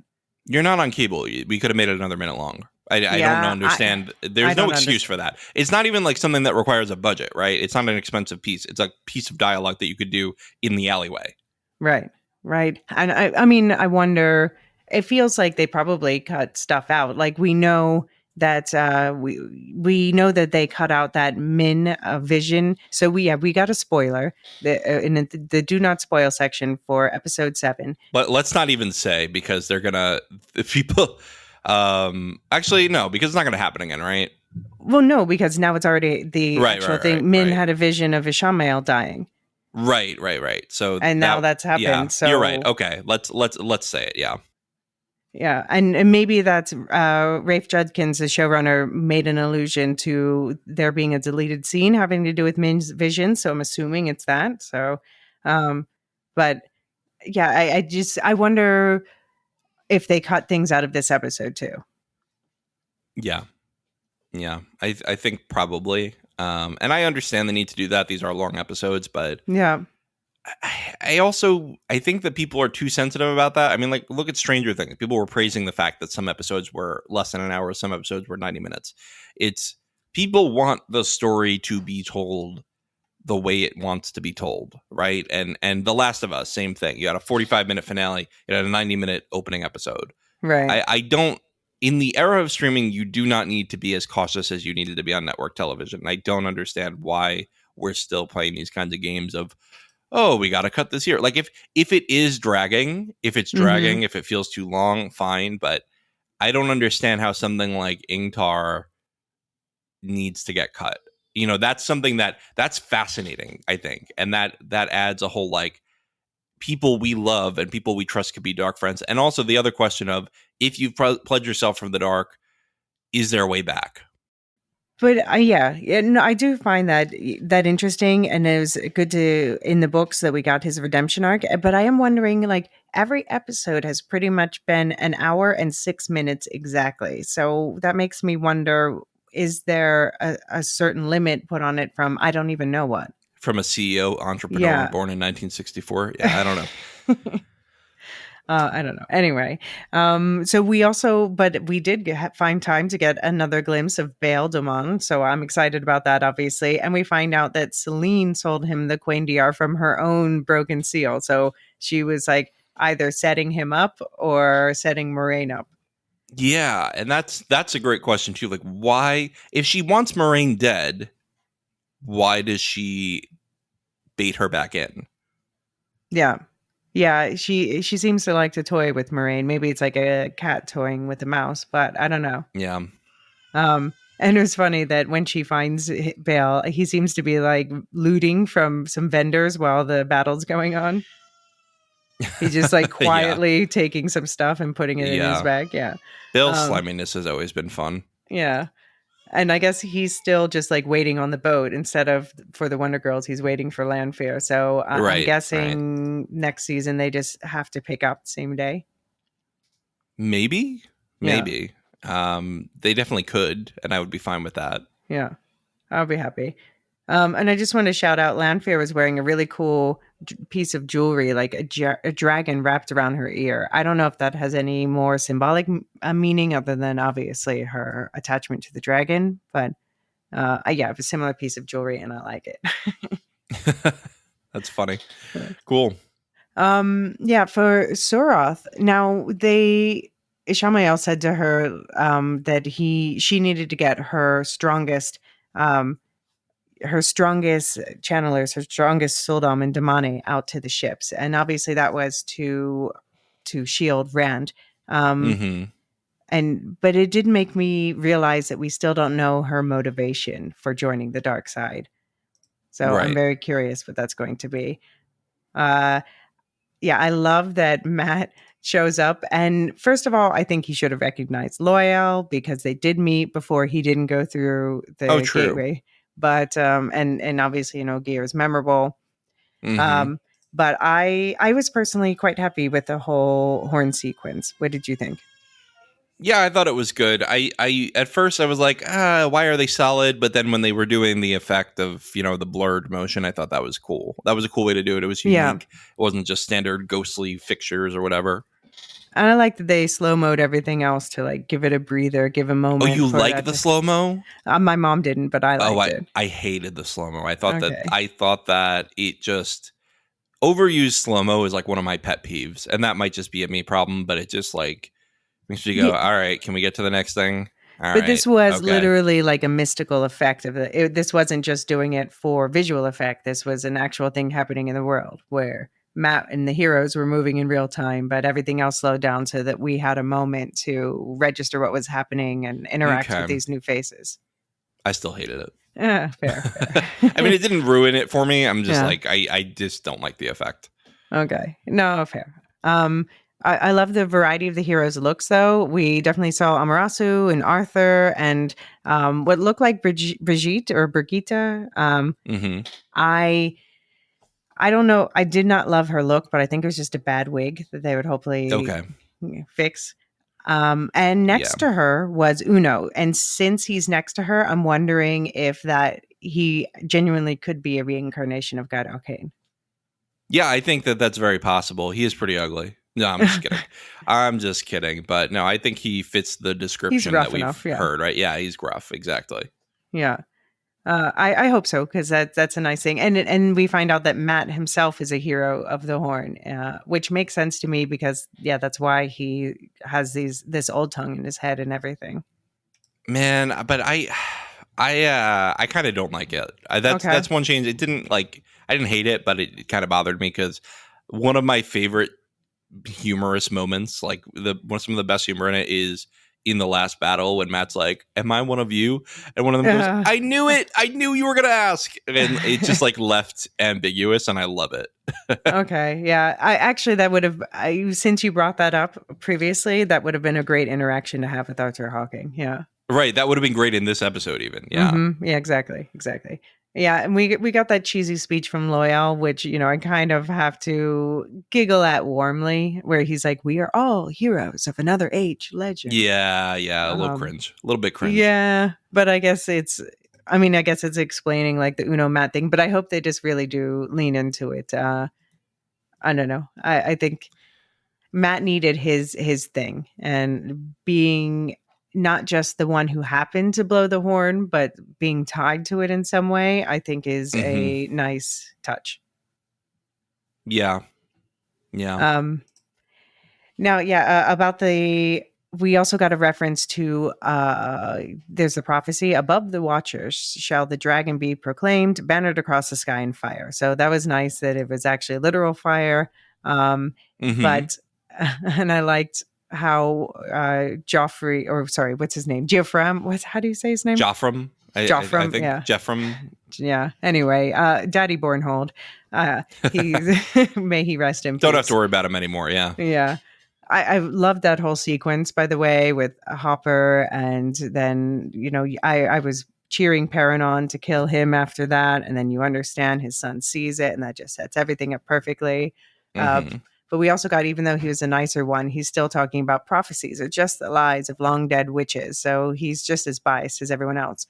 But he says something else interesting. He talks about how they got a pleas to come and help from the Watchers on the waves, which in the book is called the Watchers over the waves. And maybe I'm reading too much into this, but I was wondering if the fact that they're on the waves could mean that in this turning, that'll be a special function of the sea folk. Maybe. Yeah, that's a good call. And we also I missed it the first watch, but on the second watch, Avienda did proclaim the Karakarn because of the dragon banner. No, I noticed that right away. That's pretty fun. Yeah. That's pretty fun. We got the name drop. Although, do you think she got convinced too quickly? I mean, it was, I missed it the first time. So that was really came and went really quickly. I think a lot of people miss it. especially if you're not, attuned to knowing what that word is. Yeah, I think. Oh no, I mean, do you think that she got convinced too quickly? That he was a Karn? Yeah, although maybe you can say she's not convinced. She's just like, I finally found the sign I was looking for. Yeah. I think she was looking for specific things, and if they're laid out for her, I'm fine with that. That makes sense. Yeah. Do you know David got spoiled for him? He said this on our podcast that Avienda is a lover of Rand. Oh no! How did he find out? He Googled her, and I told him stop Googling the names. Right? Yeah, don't do that. Don't do that. Yeah. Oh well. And yeah, I hope the land stands who have been complaining this season are happy to see him go full warder this episode. Mm-hmm. He was pretty badass. He fought off the entire platoon of death troopers. Yeah. Yeah, and then they left us with the setup for next season is all the Forsaken are loose, Moggy and all. Who do you think we'll see next? We've had Graendal and Samael both name dropped. I think that Samael I think we'll see Samael because we still have to see Gowan and Gilad. And I think that it would be a good way to introduce them, like they're coming and Mother's been hanging out with this new guy, and I think that would be. I think they'll put Samael in Robin's spot. Okay. Yeah, I could see them totally merging them. I still wonder if we're going to get Semiraj or if we do get Samael and Robin. Yeah, I kind of hope that they merge them because, like, I don't know. I don't need Robin and Samael. Robin's barely in it. Samael is kind of boring. Yeah. All right. And how long do you think until we get Moradin? And do you think it'll be Ferris or a different actor? I hope it's a different actor. Not that I don't like Ferris, but it should be different. It should be a different vibe. What vibe are you looking for? I always thought it was like young, sarcastic man. Okay. Whereas Ishmael is always it's like older, wiser, Forsaken. Okay. Yeah, I mean, Ishmael is definitely, he was ready to die. He was depressed, a little tongue in cheek. I hope, Moradin should have a new verve for life. But I wouldn't mind if it was Ishmael or if it was Ferris with like a different hairdo. Ferris in a wig, yeah. Yeah, make him blonde. I don't care. No, I like how, because Moradin like helps Rand a little bit. He's not as like, he's very long game rather than Ishmael, who's very like, let's just get Rand out of the picture right now. Right. Let's just end this all. Yeah. Mm-hmm. Yeah. Yeah. Yeah. Well, all right. Yeah. I mean, overall, I guess you don't seem that unhappy, if not as ecstatic as me. Yeah, no, I liked the episode, and I'll make that clear in the main episode. We haven't recorded it yet, but I did enjoy the episode. I think that I would have made some decisions differently, but overall it did the job, and overall it wrapped things up nicely. Again, I don't think it was quite as good as the last few episodes, but it was still very good. Yeah. Okay. No, that's fair. I can't wait to see what happens when this comes out tonight. Yeah. And finales are hard. So I have sympathy for the writers. You got to tie up everything nicely, but without tipping your hand too early. It's hard. Yeah. And it's not something I know how to do. So I'm here in my office chair just, complaining. So, and I liked it a lot. This season I think is an better accomplishment. than last year. Yes, this season is an accomplishment, especially after last season. So you and I will be talking at length on the season wrap. I think it's mostly going to be you and me. David's just going to come in for a brief bit. Okay. So let's save our season thoughts for then. We can break the wheel then. For now, let's leave the wheel running for one more week. Let Rand be the one who turns the wheel. All right. See you, Elysia. See you. Good night. The Lorehounds podcast is produced and published by The Lorehounds. You can send questions, feedback, and voicemails at thelorehounds.com/contact. Get early and ad-free access to all our episodes at patreon.com/thelorehounds. Any opinions stated are ours personally and do not reflect the opinion of or belong to any employers or other entities.